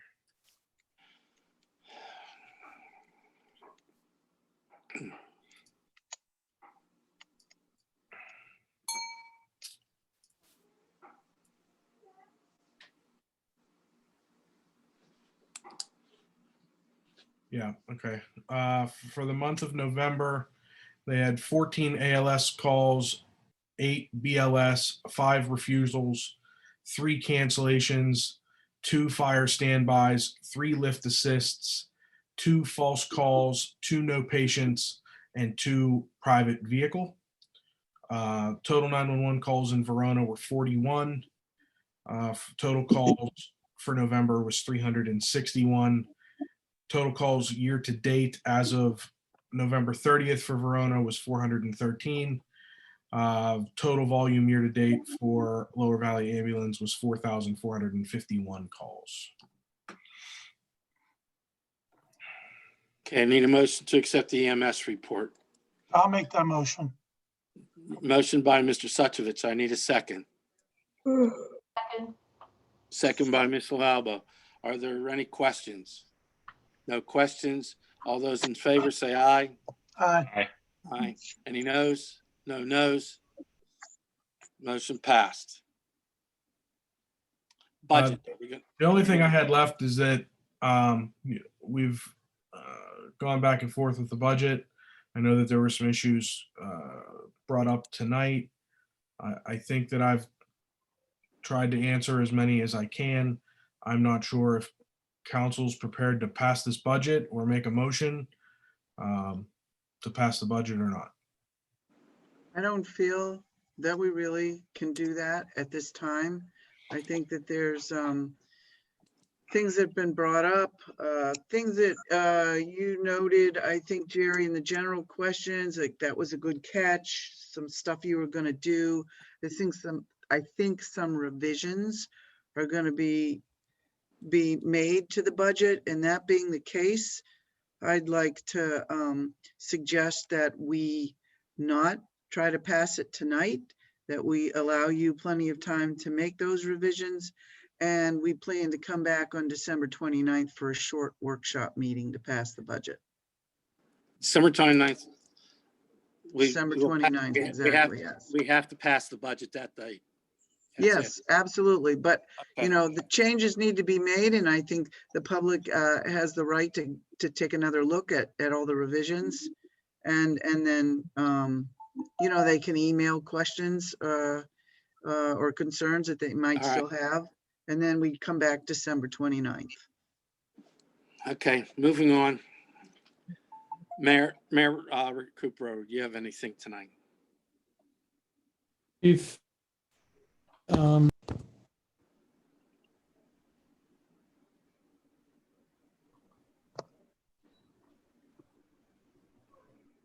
Dave, you're muted. Mayor, you're muted. Mayor, we can't I'm hear you. trying. There you go. You're muted again. Remute yourself, David. Okay, there, Okay, you're good. now, you know, okay, the audio is very bad on tonight. I don't know for what reason, both with the public and all of us. I don't know if anybody else is having problems, but anyways, Jerry, I respect your decision on your resignation. I think this could have been resolved a long time ago. This board knew that the people wanted to hire a full-time borough manager, and it could have been resolved by just asking you, do you want the full-time position? Yes or no? Do you want to go part-time, at least 5 hours per day, 25 hours per week? And that's my opinion, but I respect your decision on your resignation. And yes, you are correct about moving this borough forward. I've been here, it'll be 30 years next in 2021, and we have come a long way. And you have done many things as far as the finance goes in moving and saving this borough money. And I think that owes a lot of gratitude to you, and thank you for that. A couple other things real quick. Ray, December 19th at 11 o'clock. That's a Saturday. Santa Claus will be in Verona. And if we could ride him around with the police escort, Sergeant Francos will be on also, as he did with the Easter Bunny. And, you know, we're hit every street again. That'll be Saturday, December 19th. Yep, we can do that. Okay, I appreciate it. We're gonna do the Some of the top of little the hill alleys in that, first Dave. because we, Some of the little alleys in that might not be tough with the engines. We used the pickup last Well- time. yeah, that's fine. Use the pickup again. Santa Claus is already informed. He'll be here, and we'll start at the Borough Building. And this time I want to go up straight up Center Avenue for those people that put their kids to bed, you know, for a nap at 11 or 12, 1 o'clock. Maybe they can come out to Center Avenue. We'll start on top of the hill this year first and go to every street. The Easter Bunny, we started on the lower part in April. Thank you for doing that. No problem. And Matt, if you're going to bring, if Matt, you're going to bring up the pavilion, I'd like to comment on that, you know, when you bring it up, if you are going to bring that up. And I would like to thank everybody who has volunteered in this town to make Verona what it is, to beautify the town. There's just too many names to name. You know who you are, and I appreciate all the hard work that everybody has done in making Verona what it is today. And also, I'd like to wish everybody a Merry Christmas and a Happy New Year, and a blessed New Year and a blessed Christmas, and happy holidays to everyone. That's all I have at this time. Thank you. Okay, thank you. Okay, last night we had an exec session about the manager's job, but in light of what happened tonight with Mr. Kenna, that has become a moot point. But I wanted to let everybody know that we did. I just want to wish everybody a Merry Christmas and Happy New Year, and we will get this budget resolved and passed. Thank you. Mr. Pitch. Thank you, Mr. President. I do apologize. I don't remember who it was that brought it up during public comment about First Street. I just wanted to assure them that that project is still moving forward. The paving of it was delayed due to some sewer line work that is being completed along First Street. But we do anticipate that work to pick back up in spring. And the goal is there, all the bricks will be removed and the street will be paved, much like we did on the lower half of 2nd Street. The CD 45 demos, the project advertisement and bid specs have been provided to the COG. We're just waiting for the county to give the thumbs up on those. That is for the 2 homes on 4th Street. So those still are moving forward. The Greenways Trails and Recreation Grant for Cribbs Field Pavilion. The contractor had provided color samples.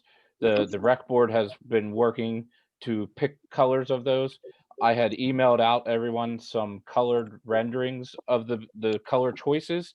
As long as everyone is okay with it, I'd like to move forward with giving the contractor the okay. Items such as the block can take 6 to 8 weeks to get in if it's not a color that's readily stocked. So I'd like to bring that before council for approval to move forward with the color choices as provided. Matt, if I may, I have a concern. I like the colors, I really do, but I have a concern about the black block. As far as a safety concern for the officers at night. I mean, I realize the pavilion underneath will be lit up, but I don't know, just think about it, you know, the black background of the pavilion. I like the green, but I don't know, maybe a lighter color would be more feasible. That's my opinion, you know, I mainly actually for thought, safety. I thought those dark colors were a dark brown.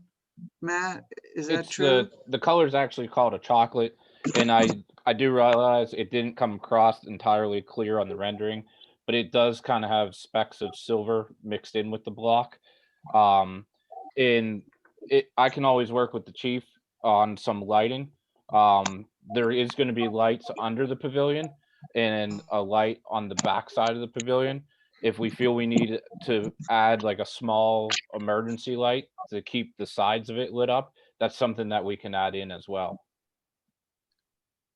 Okay. Dave, All right, I appreciate it, just for, you know.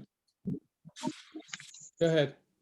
yeah, Dave, to add to what you were saying about the block, I saw the actual physical sample of the concrete block that Matt had shared with Rec Board, and I would say it's not as dark as the rendering may make it look.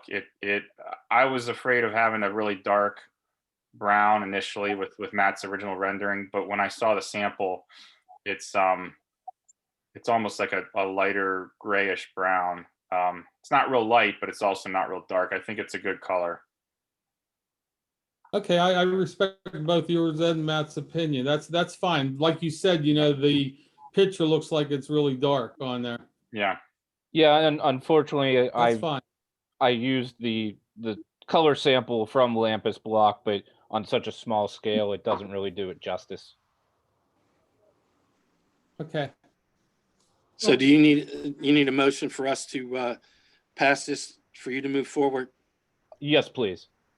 All right, at this time, there's a motion on the floor to proceed, to let Matt proceed with the block and siding for the new pavilion. I need a motion for that proposal. I'll make that motion as recommended by the board. First, motion made by Ms. Alba, second. I'll second it. Are there any questions? No questions. All those in favor say aye. Aye. Any noes? No noes. Motion passed. Thank you, Matt. Go ahead, continue on Thank with you. what you have. The item on my agenda that talks about the sanitary sewer lining about first, that's in conjunction with the reconstruction that's going on. We do have the county contracts on that. We're just awaiting for a schedule from the contractor. That again is trenchless repair. So we'll be getting that scheduled soon. The other item on there that we've discussed is the Center Avenue storm sewer extension. That will move forward next year. The CDBG applications for next year have all been submitted to the county for final review.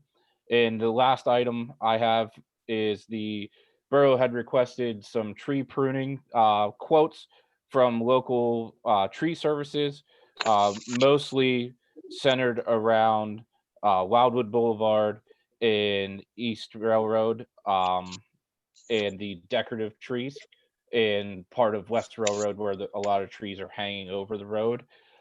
We had several bids come in. Beaver Jack Tree Service was the low quoter. They were at $11,520. I've reviewed that and they meet all the bids specs for that. So I would recommend a motion to award to Beaver Jack Tree Service. Okay, there's a Make that motion. motion. All right, Mr. Matlin made the motion to accept Beaver Track Tree Services for $11,520. Is there a second? I'll I'll second. second. Second by Dr. Carpenter. Are there any questions? Yeah, Matt, I think you answered this for me and some others, but you did verify they have a certified arborist on staff, correct? Correct. They actually have several on staff, so Okay. they're covered there. Great, thank you. Any other questions? No more questions? All those in favor say aye. Aye. Aye. Any noes? No noes. Motion passed. And that's all I have on my agenda. I would just like to wish everyone a safe and happy holiday if I don't see or speak to you. Thank you, Matt. Thanks for the chocolate, Matt. No problem. Yeah, thank you very much, Matt. Appreciate the box of candy. Mr. Alexander.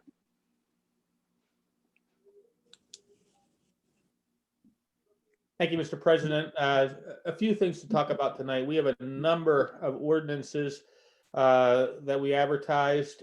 I believe that all but one is code and ordinance matters that Nancy will bring up in her report, and I'll read the ordinance heading at that time.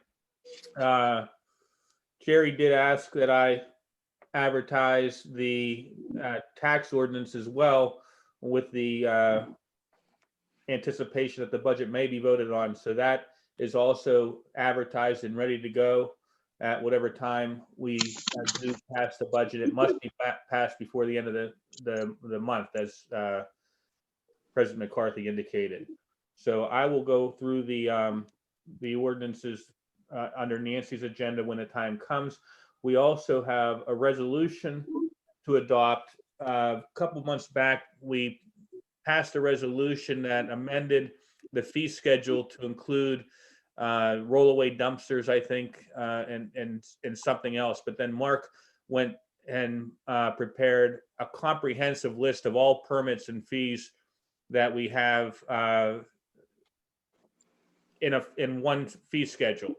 So I forwarded that to all of council with the attachment that the rates for inspection services that Mark had put together. It's a comprehensive rate for, we're going to start it now and continue it into 2021. And then if it needs to be changed in the future, we can do that by subsequent resolution.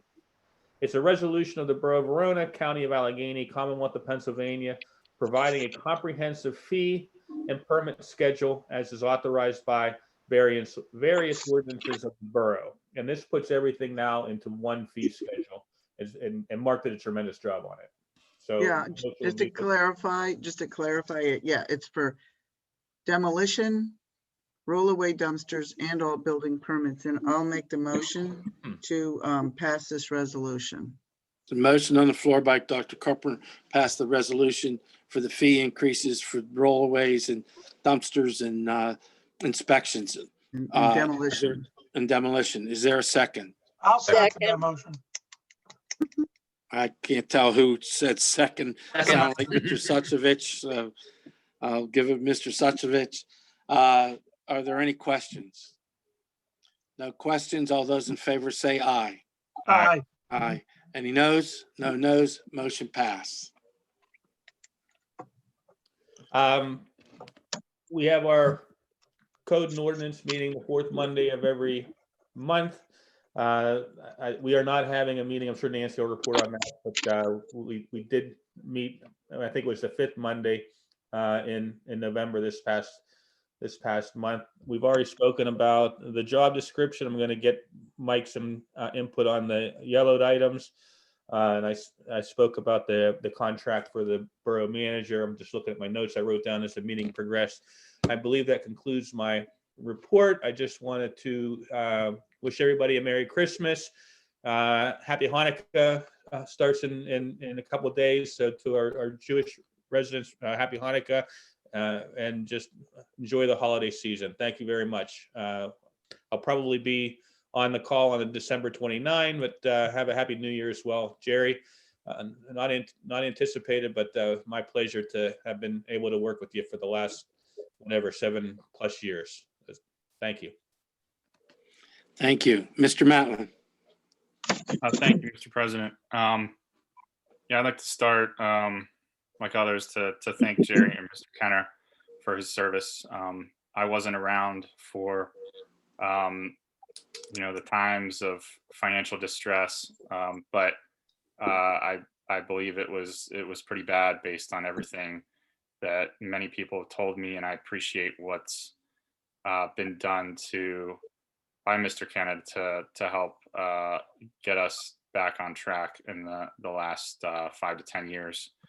I'd also like to thank the rec board for their assistance in reviewing the pavilion colors with Matt, and for Matt's help in doing that. I think that they did a great job in picking a good color scheme that the community and this board can be proud of. So I look forward to that project. It's really exciting, and hopefully by next summer we'll have a new pavilion to use. I'd also like to thank the public works crews. They've done a great job with the leaves and with the snow that we had recently, which was a little bit earlier than normal. I think they did a great job, and they continue to do a great job. And I hope that they're able to keep on top of things this winter, given the difficult circumstances with the pandemic. Jerry, I don't know if there's a DPW report at all. I'll send it to you now. They've been working on leaves. They had to convert over all the equipment to snow. The snow was a little bit unexpected, I think. Certainly earlier in the year than we were used to. And they did a good job making sure that the road stayed safe. They had some repair work on the leaf removal equipment. They did some pothole patching.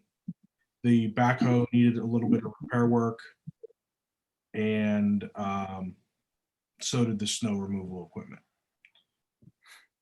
So I'll send this to you as well, but I figured I'd go over it with you in the public. Thank you. I don't know if this was I guess this would have been in November, but I know that they also were putting up holiday decorations in the business district. So I know people have been recognizing that and appreciative of that. So they're doing a good job. So I just want to remind everyone that. The only thing I had a few comments for council. I do feel like, in light of some of the recent, things in the recent days and the recent meetings, I feel like the public does not feel like they've been heard in the past, and I feel like we as a council, a lot of the talk has been about the borough manager position and Mr. Kenna, but I do feel like this board for many years has neglected to fulfill its duties to oversee certain things. And I think that this was particularly with public comment and allowing people to have a voice. I think that we need to stop treating the public like they're the enemy. The public has a right to be critical. They have a right to ask questions, and they have a right to hold us all accountable. They are the boss. We answer to them. And I think we need to keep that in mind now and in the future, because it's not the sort of thing where we shouldn't be able to just blow them off and ignore them. We may not always agree with them. We may not like them personally, but they are the voters, and they elected us, and we solicited their votes. And at my professional day job, if my boss calls me in his office and wants to talk with me about my performance, I can't blow him off. I can't tell him I don't have time. I could, but I'd probably get fired. So I think we need to keep that in mind as a council. And I think as far as comments go, we're not always going to have the answers. We're not always going to be able to respond right away. And I think we need to be able to tell them, honestly, we don't know, we'll follow up. And if we say that we're going to follow up, I think we need to follow up in a timely manner with some sort of response. And maybe that starts a dialogue, maybe that starts a conversation, but I think it's a chance to engage with our constituents. I think if we repeatedly blow them off, it's going to cause distrust, and it's only going to snowball. And I think we may have seen what that looks like in some of the comments tonight and in the past. And I think we need to keep that in mind. So I think we should be welcoming all comments, questions, feedback with open arms, whether they're good or bad. Because if we're doing a good job, I think we're going to hear about it and they're going to appreciate it. And so I think we need to do that. I think we also need to be more transparent. We shouldn't be waiting for people to come and ask us for things like ordinances, agendas, meeting minutes, any other documents that the public should have a right to know. We as a council should be making sure that that information is out there and available. And again, it's gonna keep the trust with the public. So that's pretty much what I have to say about that. I think a lot of that goes along with the budget. I think we can do a better job as a council as in relaying the information that's in the budget. We as council members may have a good idea of what's in there from reading the monthly reports, the financial reports, but members of the public don't. And I think we should, as a group, try to make it easier for them to understand and read it, because I think there are a lot of things that can be answered simply. And I know that Jerry did do a good job of responding to a lot of the questions, but I think there maybe still are some questions that, we're going to have to address in the coming weeks before the end of the year. And perhaps a workshop where we have an open discussion about budget line items would be a good idea for next year come budget season. So with that, I just want to wish everyone happy holidays, and thank you. Okay, Mr. Madeline, thank you. Dr. Carpenter. All right, thank you, Mr. President. Before I get into my ordinances, I just wanted to mention to the mayor, Dave, is there a way with help that we can publish the actual route for Santa Claus so people know where he's going to be, and in case they're not living on the street that he's going to be on, then they can go somewhere to see him?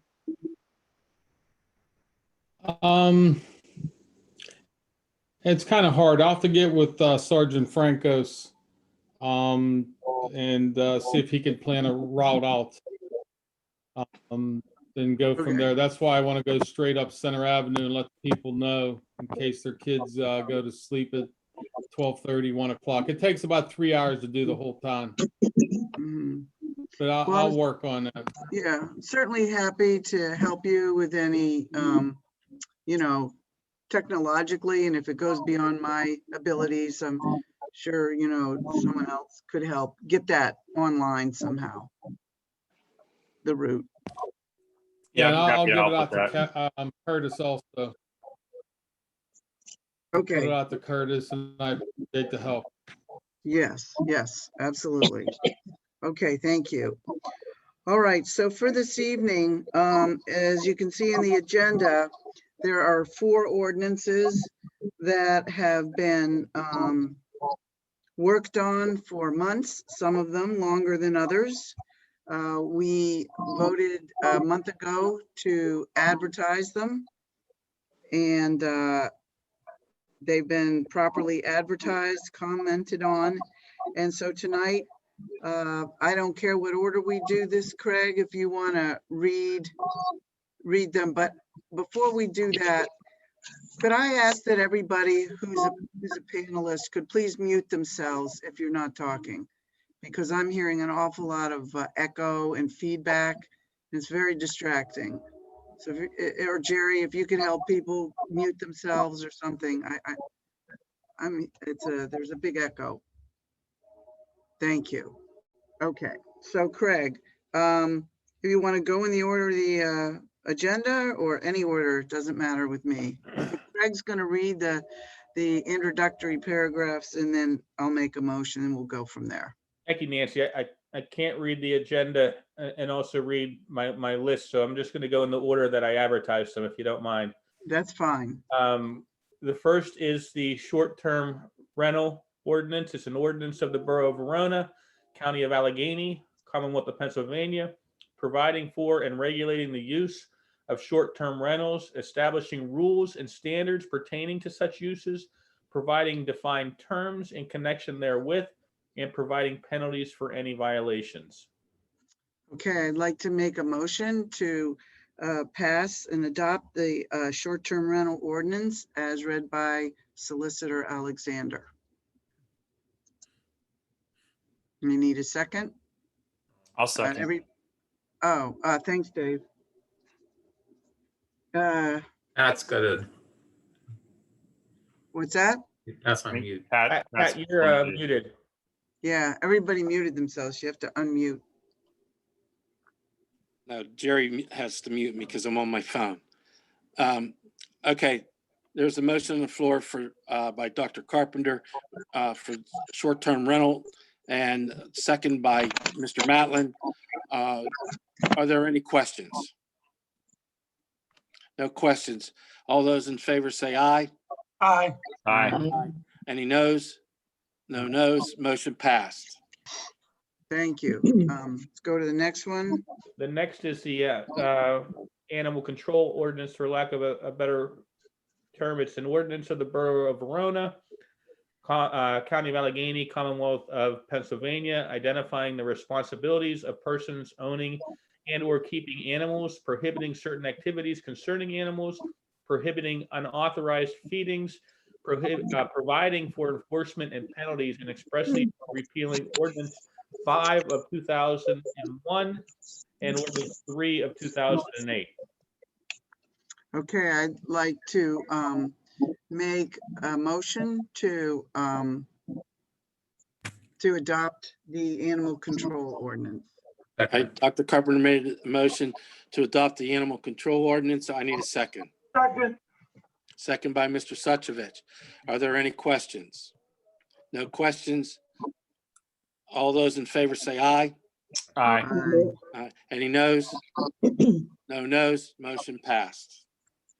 Okay, next is the stop sign ordinance. It's an ordinance of the Borough of Verona, County of Allegheny, Commonwealth of Pennsylvania, amending and supplementing ordinance number 8 of 1987 as codified in the codified ordinances of the Borough of Verona at section 244-10, which provides for the placement of stop signs at intersections in the Borough of Verona. Okay, great, thank you. So I'd like to make a motion to adopt the stop sign ordinance. I'll make a motion, Nancy. Dr. Carpenter made the motion to accept the stop sign ordinance, second by Mrs. Provenza. Are there any questions? No questions. All those in favor say aye. Aye. Aye. Any noes? Excuse me, no noes. Motion passed. And finally is the false alarm ordinance. It's an ordinance of the Borough of Verona, County of Allegheny, Commonwealth of Pennsylvania, relating to alarm systems, providing for the issuance of permits for the installation of such alarms, the revocation of said permits, requiring the registration by owners of said alarm systems with the Verona Borough for the installation of said alarm systems, and providing for fines and the administration of the ordinance. All right, wonderful. Thank you. I'd like to make a motion for the false alarm ordinance as read by the solicitor. There's a motion on the floor by Dr. Carpenter for false alarm ordinances to be adopted, second by Mr. Suchovich. Are there any questions? No questions? All those in favor say aye. Aye. Aye. Any noes? No noes, motion passed. Thank you, everybody. Thank you. So to continue, I believe, yeah, I had the permit fees resolution under mine, but Mr. Alexander already took care of that. The update on the ordinance meeting, we just really go over a lot of items that are being dealt with by our code enforcement person. We did, my understanding is with this job description, that eventually, once it is tweaked, the job description for the borough manager, once it is tweaked and in its final form, that we will advertise it the way that we advertise any other ordinance. It will be available to the public to take a look at. And so that probably will not be finalized until the first of the year. That is just about done. And thank you again to Mike and Dave for all their help with putting that together. That really went very well. But it will become an ordinance to replace the ordinance that we currently have in place.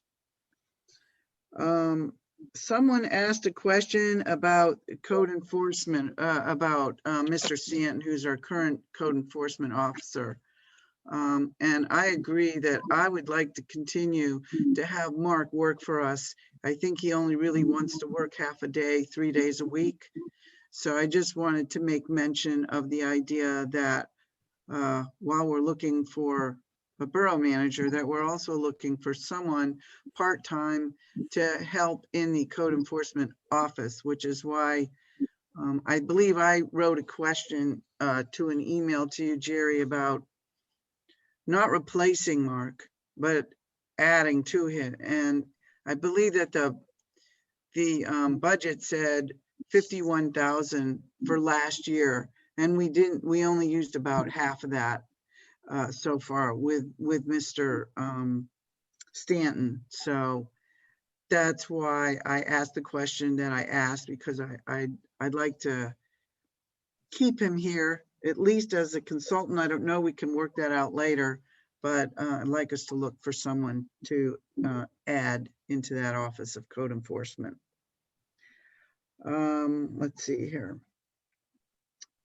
So I think that's everything, except I just wanted to talk about a couple of other things given the evening that we've had. I was going to talk a lot about public comment that Mr. Matlin brought up, but I can see now that after the last meeting that we had, that we don't need to focus as much on the public comment, because it seems as though allowing the public to speak to agenda items only at the beginning of the meeting is now occurring. And I think that's a wonderful thing. I just want to make sure that everybody who's on council and the mayor and everybody who's putting in agenda items, to please get your agenda items in early. We might have to move that up by a day. We're also asking that people who are registering their comments are doing that on a timely basis so that it gets into the agenda. So what's key here is that then the agenda is posted in a timely manner, maybe by the end of business on Friday, if at all possible, or early Monday morning, so that people can think about what they might want to comment on an agenda item.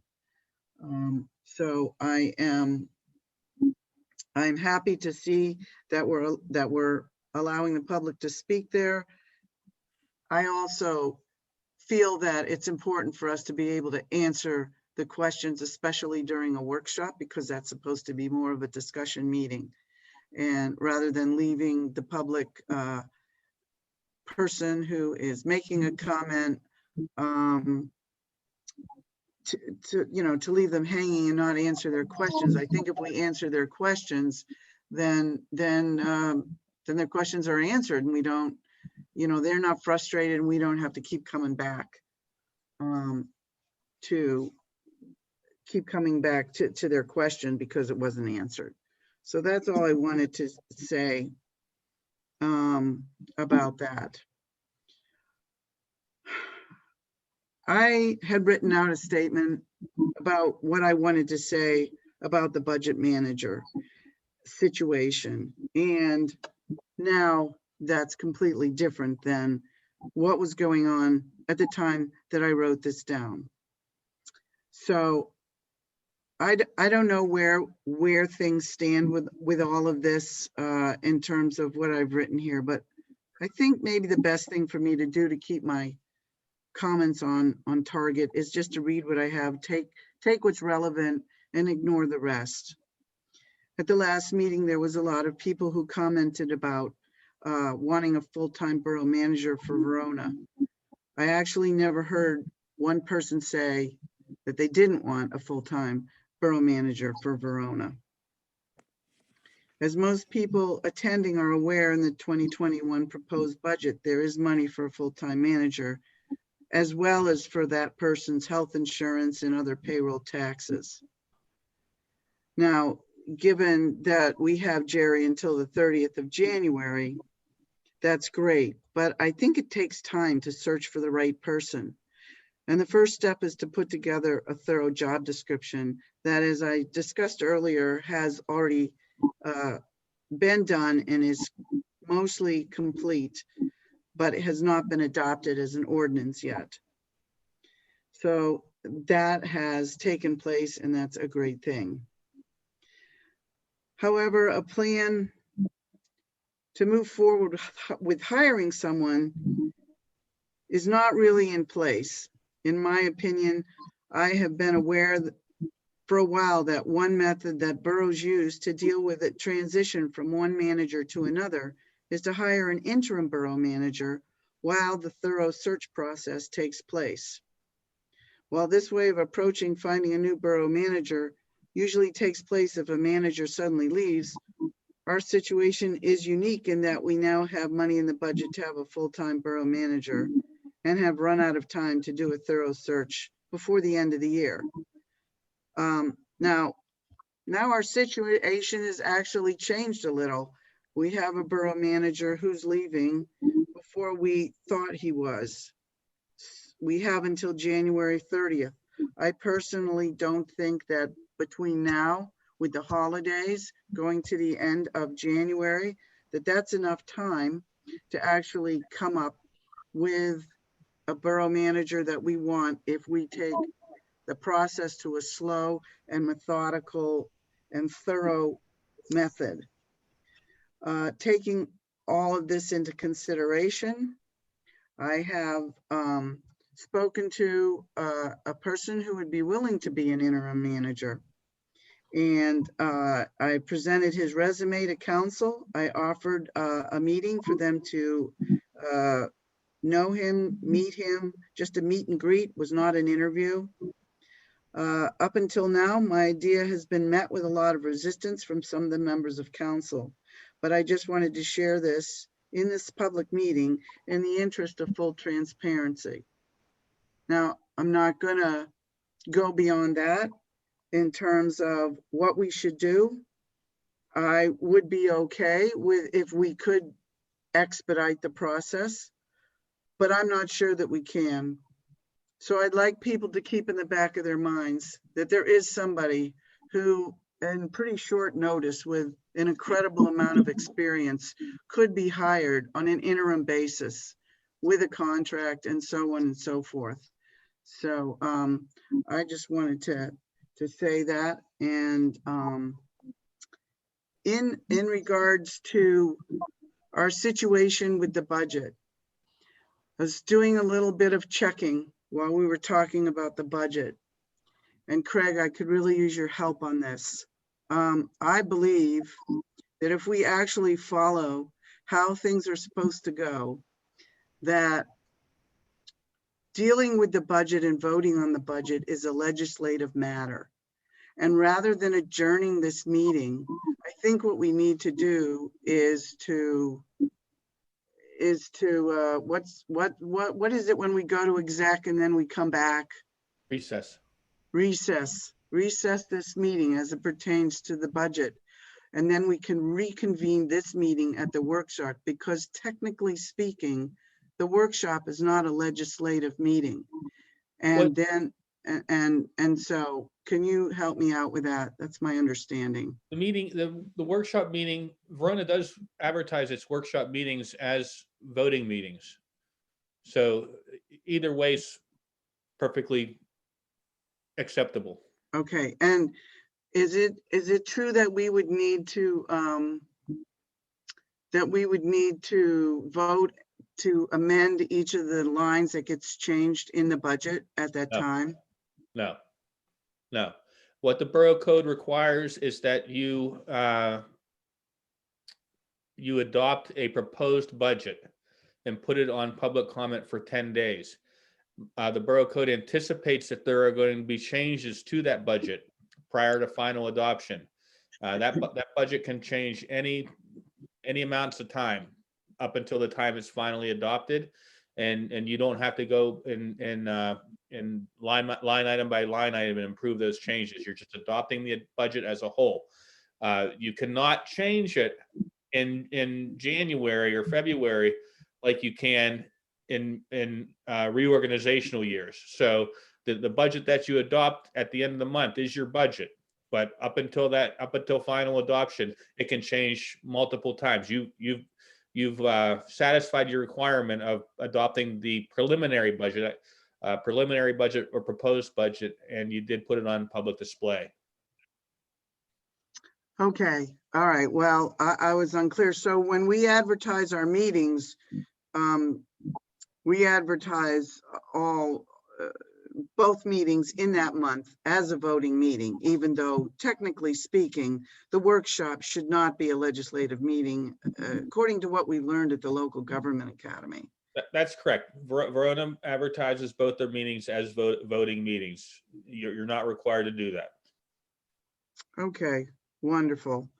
All right, thank you for your help and thank you for listening. And I hope that everybody has a really good Christmas, and we'll be back before New Year. So I'll wait till then to wish everyone a happy New Year. Stay safe. Thank you. Thank you, Nancy. Thank you, Dr. Carpenter. Mr. Forback. Thank you, Mr. President.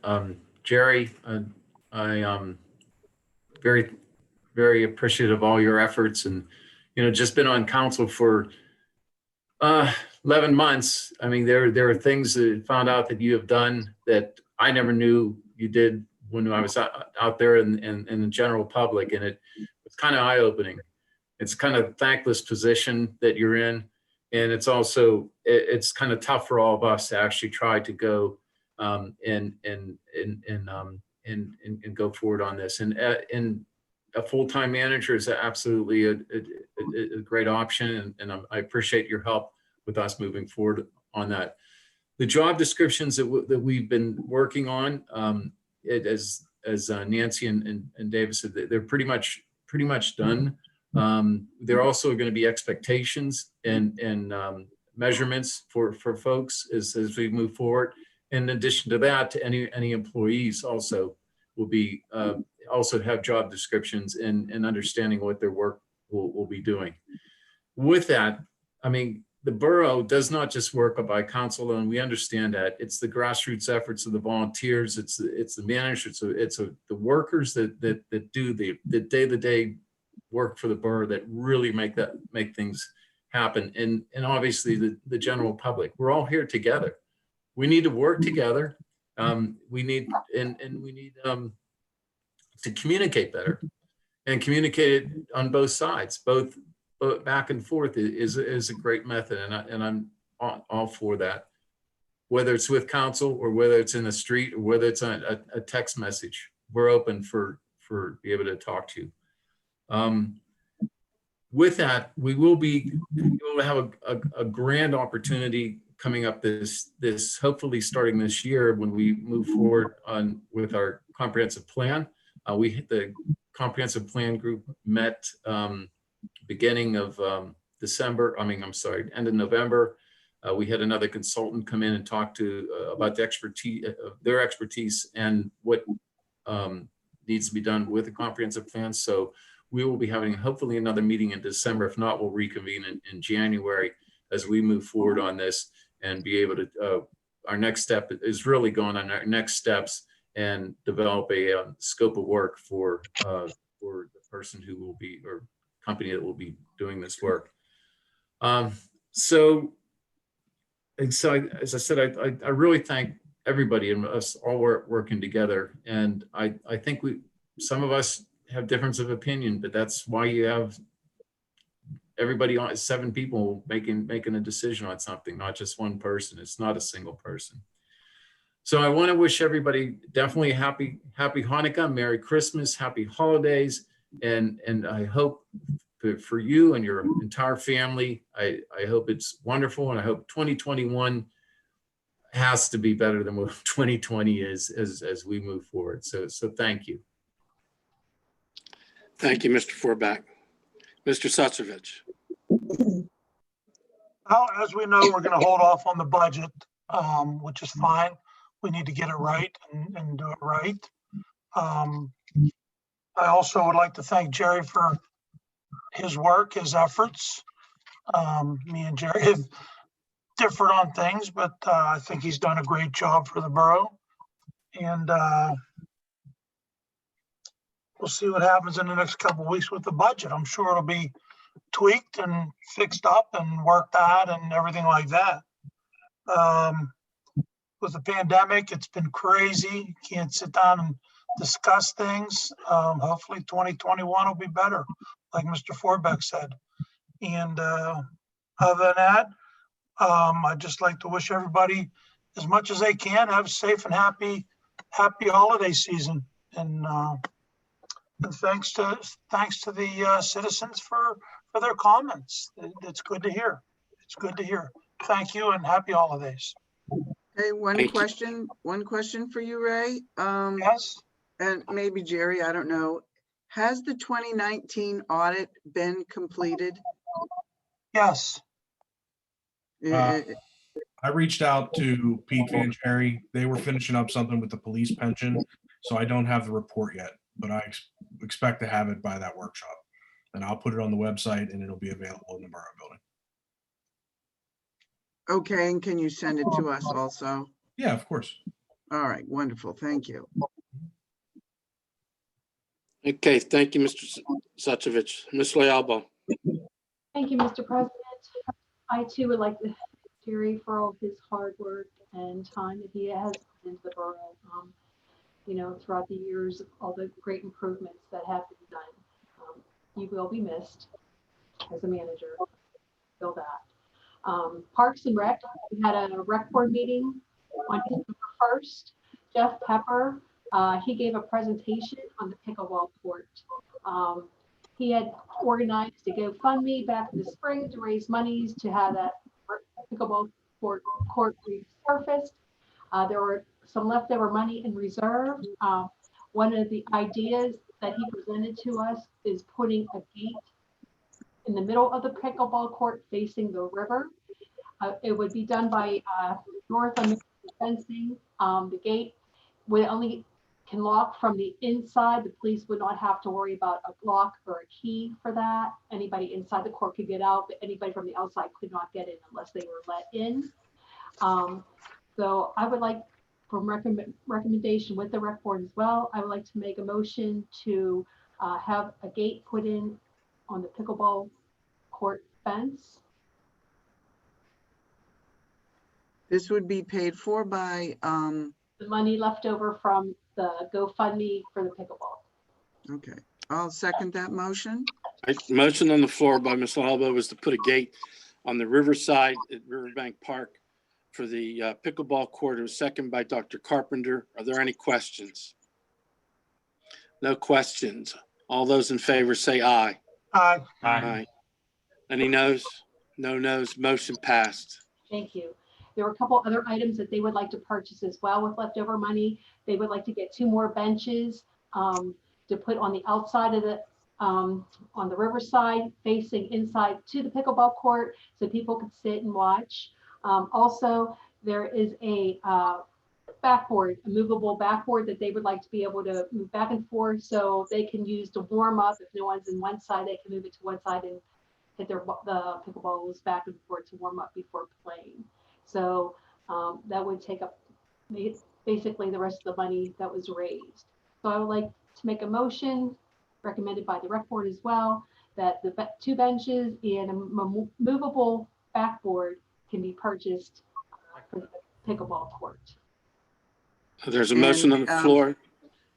Mm, There's a motion on the floor by Ms. Lyalbo for the purchase of 2 benches and a portable backboard by the pickleball, I'll for the pickleball second court. that. But Dr. Carpenter, second. Are there any questions? yeah, I do have a question. Janet, I'm not recalling, did we decide specifically on where the benches were going to be placed? And who was going to place them and how they were going to go in? I don't know. I don't think we decided that actually, who was going to put them in. Basic maybe our borough guys, but you know, I know the benches were to be determined. We're not sure if they're going to be the truck benches or a wooden bench. What I call it. I think. Yeah, I know. Yeah, I know. I seconded the motion because I'm you know, fine with it, but maybe we should say pending, you know, knowing more details about them, what kind and where they're going to be and how they're going to get put in. I know they want to be permanent, you know, so they aren't taken. Okay. So we need to resend that, possibly the workshop. If I can find. Yeah, I'm not sure. I just wanted us to be clear on what we're voting on. All right. Are you going to rescind your second? Okay, I'll rescind my second. Thank you. All right, then I'll look into this further and You're going to rescind the first Yes. part, Janet? Okay. Motion's been rescinded. Thank you. It has been suggested and recommended by the pickleball, not the pickleball, the rec board, that Burbank Park remain open during the winter months, weather permitting. If it's a day like it's above 40, 50 degrees and there's around 40, 50 degrees, there's no snow. You know, the hard surface courts, you know, the basketball court and the pickleball court, as well as the playground, could be open. So, you know, families could take their children to play in the playground, you know, weather permitting, as long as there's no snow or it's not freezing cold. So, I don't know for that, but that's something we can do. We would like that. I don't have a problem. I don't know that we need a motion to do that. I think that the police would have to determine whether or not there was enough snow or not, whether they should open the park. They may get a call. I will be in touch with the police. What's that, Dave? I'll get in touch with the chief and we'll open it as on a day-to-day basis, depending on the weather. Yeah, like for instance, I think Thursday and Friday are going to be in the mid 50s and there's no snow coming for a while. And I'm sure people would appreciate being able to utilize the facilities. Mayor, thank you. All right, I'll take care of that. Also, they would like to, it's been recommended too that we have a porta-john, but they're year round. If that's possible. But at the pickleball court, between the playground and the pickleball court. So I don't know what the contract could be with the porta-john company. That might be something we have to talk to the Porta-John company about. I know Yeah. they typically like to get them out of there when the weather changes because of their own maintenance of them. But I'll reach out to Mr. John tomorrow and ask what we would need to do to have it as a year-round thing and whether they'd be willing to do that. Okay. But as long as they're willing to do it, I don't think it's a budgetary issue at all. It's not that much money. Okay. Another item I have too is the park memorials. This past summer, we've had several, people request to have a memorial.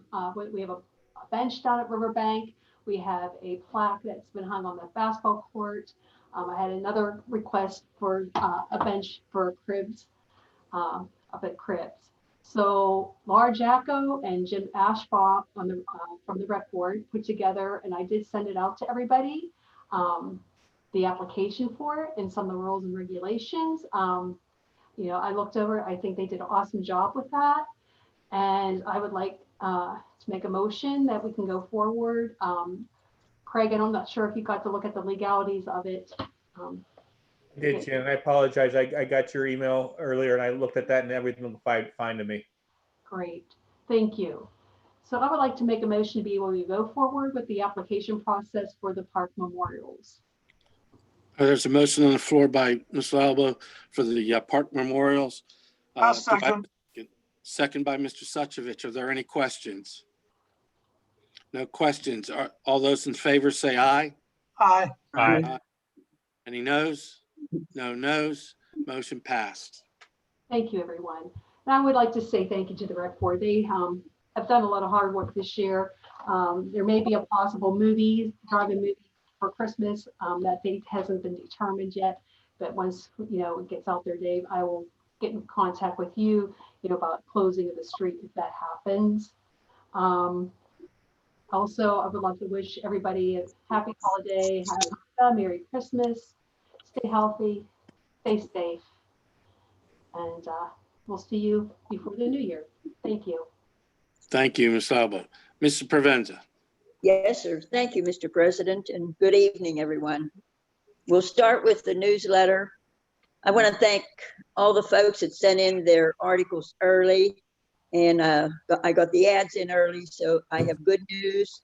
The newsletter is at the printers as we speak now, so you will have it in your mailboxes very, very early. Should be in a short period of time.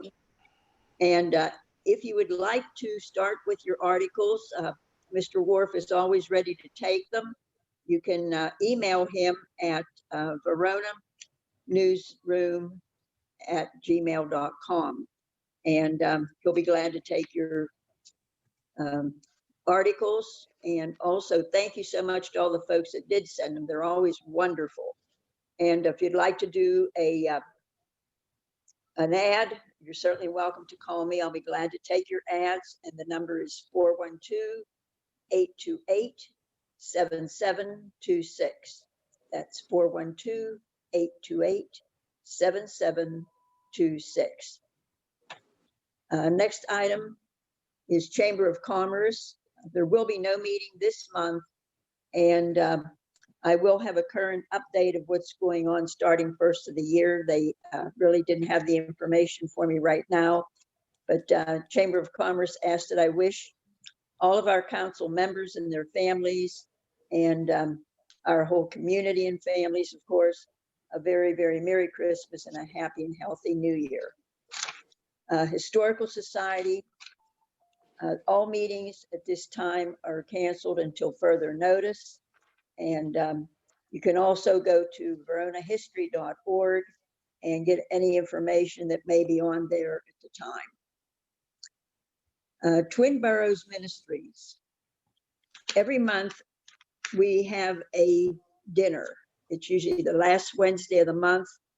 Well, there has been a change for this month. And what they're going to be doing is they're going to do instead of the dinners, it will be a food bank. And in order to receive the food, you must call Judy Myers at 412-828-7394. That's 412-828-7394. And Judy will make an appointment for you. And that is the only way. You absolutely must have an appointment, she said.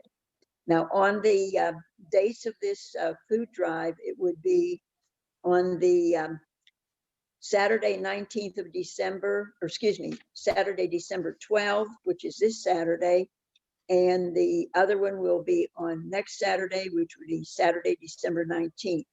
On the 26th, there will be no food bank. It's just these two that are left remaining this month. So many thanks go out to the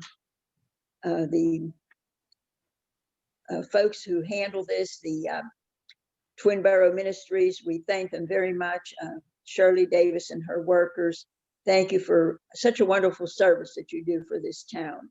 Please know that you're greatly appreciated.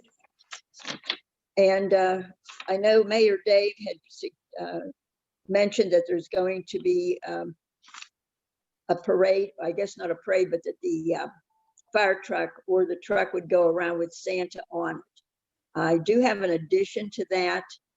And next Saturday, December 19th, Santa will also be at the Verona News Store. You'll be there from 1 to 3 p.m. and they will be giving out toys to children of our community. And this is actually the 10th year that Verona News has taken care of children here in need in our community. And they're asking for donation of new toys starting from baby up to 14 years old. Do not wrap them, but if you can please help with this worthy cause, it would be greatly, greatly appreciated. It's nice to know that we can make children happy at this time of year, and especially this year with everybody so confined with the COVID. So if you can possibly give a gift, they've started now, and they'd like to have them no later than 11 o'clock next Saturday so that they can have everything ready at the Verona News. And I would personally like to thank John from Verona News, a huge thank you, I should say. He has done this for 10 years, and it is just a very, very wonderful and kind service that he is providing to the children of this community. So, John, your heart certainly is in the right place. And again, many, many thanks for this kind service that you're doing. And in closing, I first of all would like to thank Jerry. Jerry, I thank you for your service. It's been a pleasure meeting you. I didn't know you until you came here, but you have made many positive changes and you've worked hard. And I appreciate you. And of course, in the financial world, that is your world. And you have done a stellar performance here. And I would like to thank you for that. Again, I appreciate you. And I certainly wish you the very, very best in the future. God bless you and your family, and thank you. And in closing, I wish for our council members and families, and to all the people in our listening audience and in our community, from me and my family to you and your families, a very blessed and very Merry Christmas and a happy and healthy New Year. And we look forward to 2021, and we all pray it will be a wonderful and healthy year for everybody. Thank you very much. And I'm Okay, done. thank you. You're Are there welcome. any, Hi, Pat. Hey, listen, before we start any public comment for after the meeting. well, let me get first finish up here, Nancy. Oh, okay. All right. I'm sorry. Are there any reports from Alum or COG or anything like that? Oh, yes, I apologize. I thank you, Mr. President. Yes, we were to go to the function at South Hills Country Club. We were invited as council borough people, and we did not go. We had no representation from Verona. So I did call ALOM and I said, I thanked him for the invitation, told him we were sorry we could not be there, but that we look forward to next year and to some other functions. And they were very appreciative that I took the time to call them, and they sent best regards and best wishes for a wonderful holiday to all of us. And I will have updates starting in January. They really didn't have anything at the time. Okay. So they said, thank you. Thanks for reminding me of that, Mr. President. You're welcome. Dave, is there anything from COG? No, I don't believe so. I think the last meeting was before the last workshop meeting, so there's no updates. Okay. Okay, thank you. All right, now Nancy, what? Yeah, I apologize. I jumped the gun there. I just forgot a couple of things. Janet, I wanted to ask you, did we know anything more about the movie? I think we were going to try to get some information from the music people and when they were going to do their concert, because I think the movie is tentatively scheduled for the same day, the 18th. Not at this time. The Center for Creative Arts, they never responded, so they did not book a date for that day. But at this time, I do not know of what movie may be shown. That's why I had mentioned in my report that once I hear something, I will be sure to let everybody know. We can put it up. Facebook. Okay. Yeah, I'm not sure of which movies. I think one of them is Elf, but I was more concerned about the date. But I think that they were pretty set on doing it on the 18th. Right, but that when I talked with different ones earlier tonight, that wasn't set in stone yet. So once I get that date, I will be sure to let everybody know. Okay, wonderful, thanks. The other thing was, were there one or two people who need to be voted back into the rec board starting for 2021? For 2021, there are. We have 3 seats that are up. So I already have one letter of a letter, that they would like to stay on, and I will anticipate 2 more letters coming as well. So when do we need to do that by? I can do it. We can do it at the workshop. Okay. All right, great. Thank you. And the other thing I forgot was to also just ditto every positive remark that has come for Jerry. Jerry, I was here when you came in and rescued us from the mess that we were in 13 and 14 and 15. And it really was incredible, the work that you did to bring us out of that hole. And I just want to express my appreciation for all the work that you did then, for the work that you've been doing. You've been doing absolutely, your best considering everything that's been going on. And that has not gone unnoticed. We don't agree all of the time, but I'm glad to hear that you may be sticking around and still, working with the borough. So appreciate you and all your work. Thank you. I think Anything else? Yeah, I got it. Thanks, Pat. Thanks for letting me chime back in there. All right. Is there any comments from the public at this time, Jerry? Yeah, Vince Flota and Dan Showalter both have their hands up. So we'll start with, there's a couple more popping up now. So we'll start with Vince. Hello, Vince Flota, 323 Penn Street. Can you guys hear me? Yes.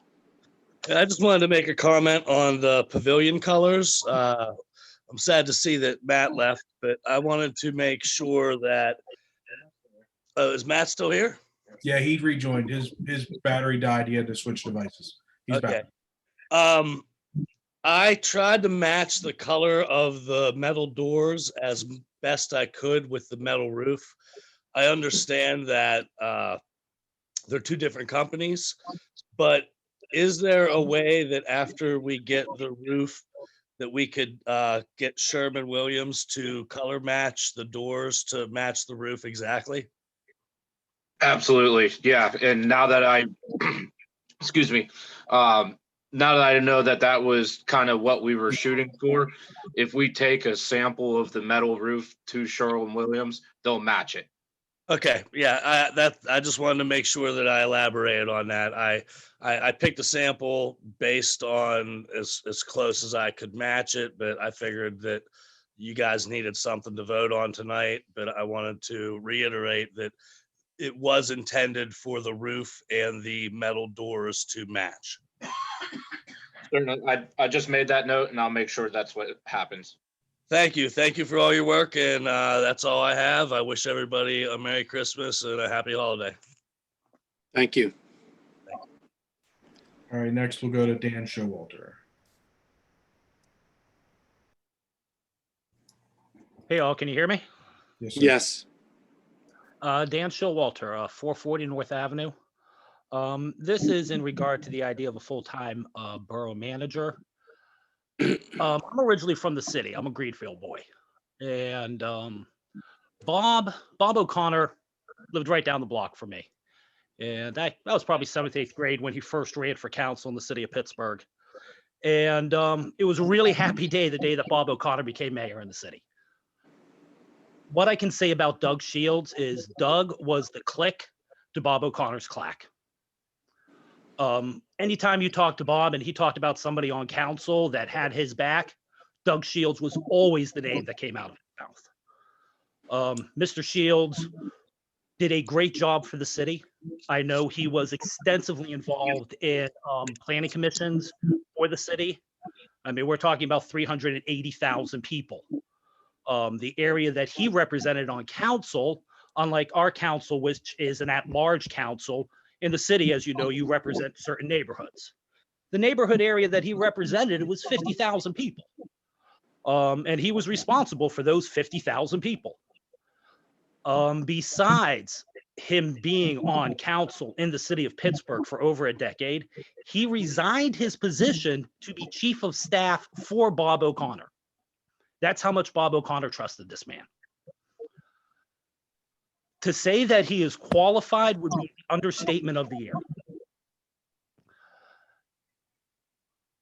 He has the names of Fitzgerald in his phone. He has Peduto's number. He won't be talking to secretaries. He won't be talking to chiefs of staff. He'll be talking to the man.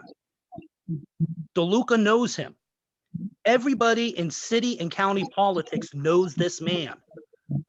Even if we only had him for a temporary basis, he could push the borough of Verona like steroids. Please don't underestimate the contacts that this man has in his Rolodex. So if we are going to do a full-time position for the borough in a management position, at the very least, we could try him on for a temporary basis, because he can call up the president of CMU and find out, hey, who's the hot shots coming out of the college right now that are doing planning for boroughs and cities? And they'll rattle off a couple of names. He'll say, hey, send a couple of those guys out to me.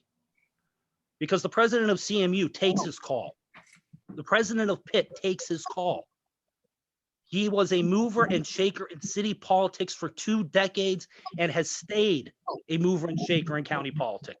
Please, guys, don't pass up this opportunity. Anyways, have a good night. Thank you. Thank you. Go ahead. Who's next? Will be Kimberly Roller. Hello again, everyone. This is Kimberly Roller, 853 First Street. I wanted to just kind of say thank you to everyone. I understand that tonight has been a bit of a marathon and not a sprint. So I wanted to thank you all for listening to the public comments tonight, as well as delaying the budget vote so we can all work on this together. Your patience, hard work, and dedication to this borough will not be forgotten. So thank you very much. Additionally, as many of you may know, I was recently elected the vice president of the Verona Garden Club. I wanted to thank you all for including the hanging baskets in the budget proposal, in the proposed budget proposal. And some of you might know we have been working on doing some holiday fundraisers. I wanted to let you know that that fundraiser is going exceedingly well for our first year of doing it. Additionally, we will have the last of our fundraising poinsettias, and I think we have a couple wreaths left on Saturday from 12 to 2 at the pavilion. Should anybody need a little extra holiday cheer in their lives, that will be available down at the pavilion again Saturday from 12 to 2. You'll see my smiling face if you decide to come down with a mask on and say hello. So thank you very much again, everyone. Happy Hanukkah, Merry Christmas, and I hope that the rest of you have a lovely time with your families. Thank you. Thank you. Next is Rhea Homa.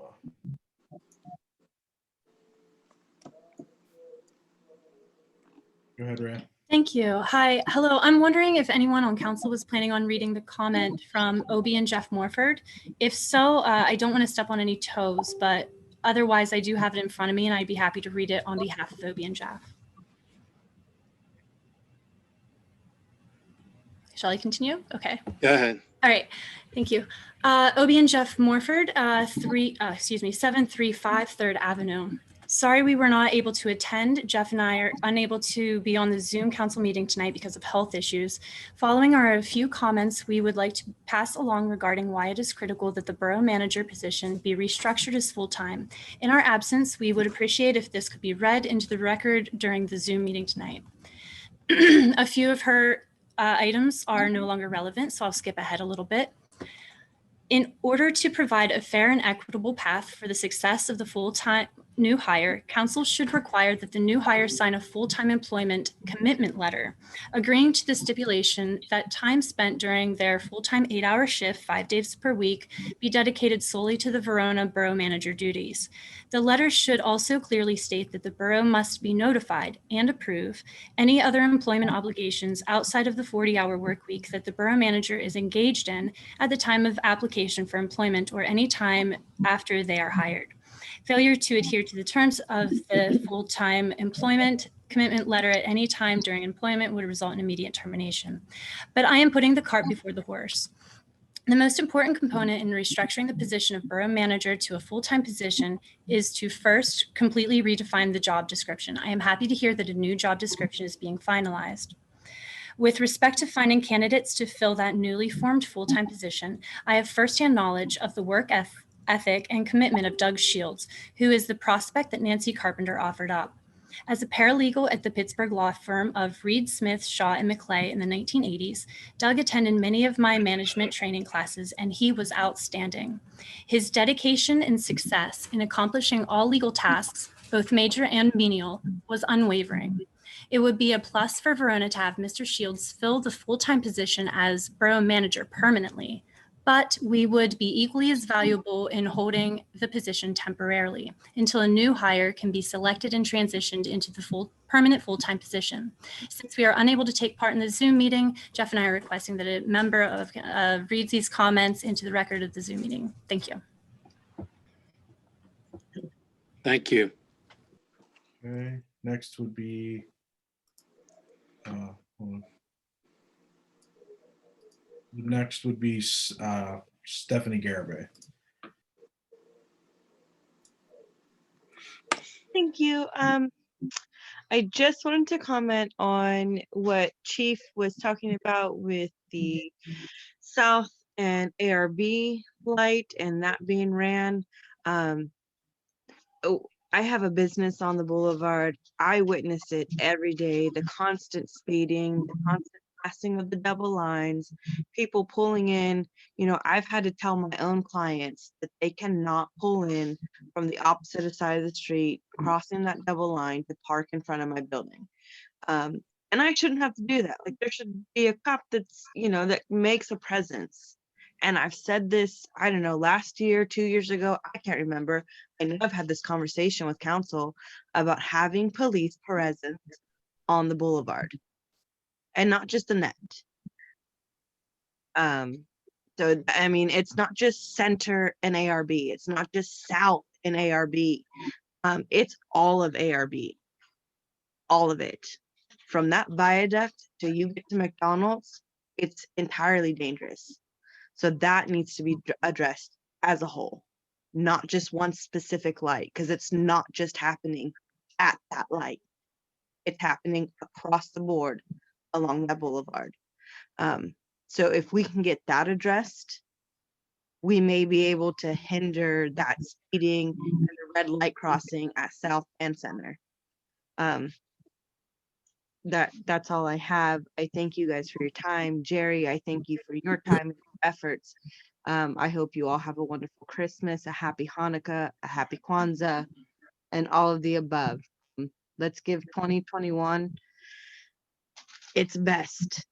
Thank you. Thank you. And it looks like Laura Jacko. Hi, I'll keep it quick. Laura Jacko, 437 North Ave. I also just wanted to give my personal testimony to the work of Doug Shields. I don't know if he'd remember me or not, because he's worked with very many more important people, but he and I actually worked together on passing some ordinances over in Oakmont a couple years back, and I can actually personally attest to the fact that I found him to be, very knowledgeable, very professional, and somebody who I really enjoyed working with. So when I had heard that, he is considering, being able to even just do some fill-in work for us, I think we should all feel very honored about that. And I can, personally say from my own experience that he was, a delight, and I learned a lot from working with him. So I would definitely encourage, going down that path and pursuing that, and with gratitude that he would give us time to our little town. That is it. Thanks, everyone. Have a good holiday, however you celebrate. Take care. Thank you. That's Anybody else, Jerry? No, sir. Okay. At this time, I'd ask that we have a motion to adjourn the meeting. I'll make the motion, Pat. Motion by Mr. Provenza, second by Mr. Suchovich to adjourn the meeting. The meeting is adjourned. Have a happy holidays, folks. I'll see you on the 29th. Everybody, yes. Merry Christmas. Happy holidays. Thanks, Mary. Jerry, thank you. Happy holidays, Thank you. everybody. Thank you. Happy holidays.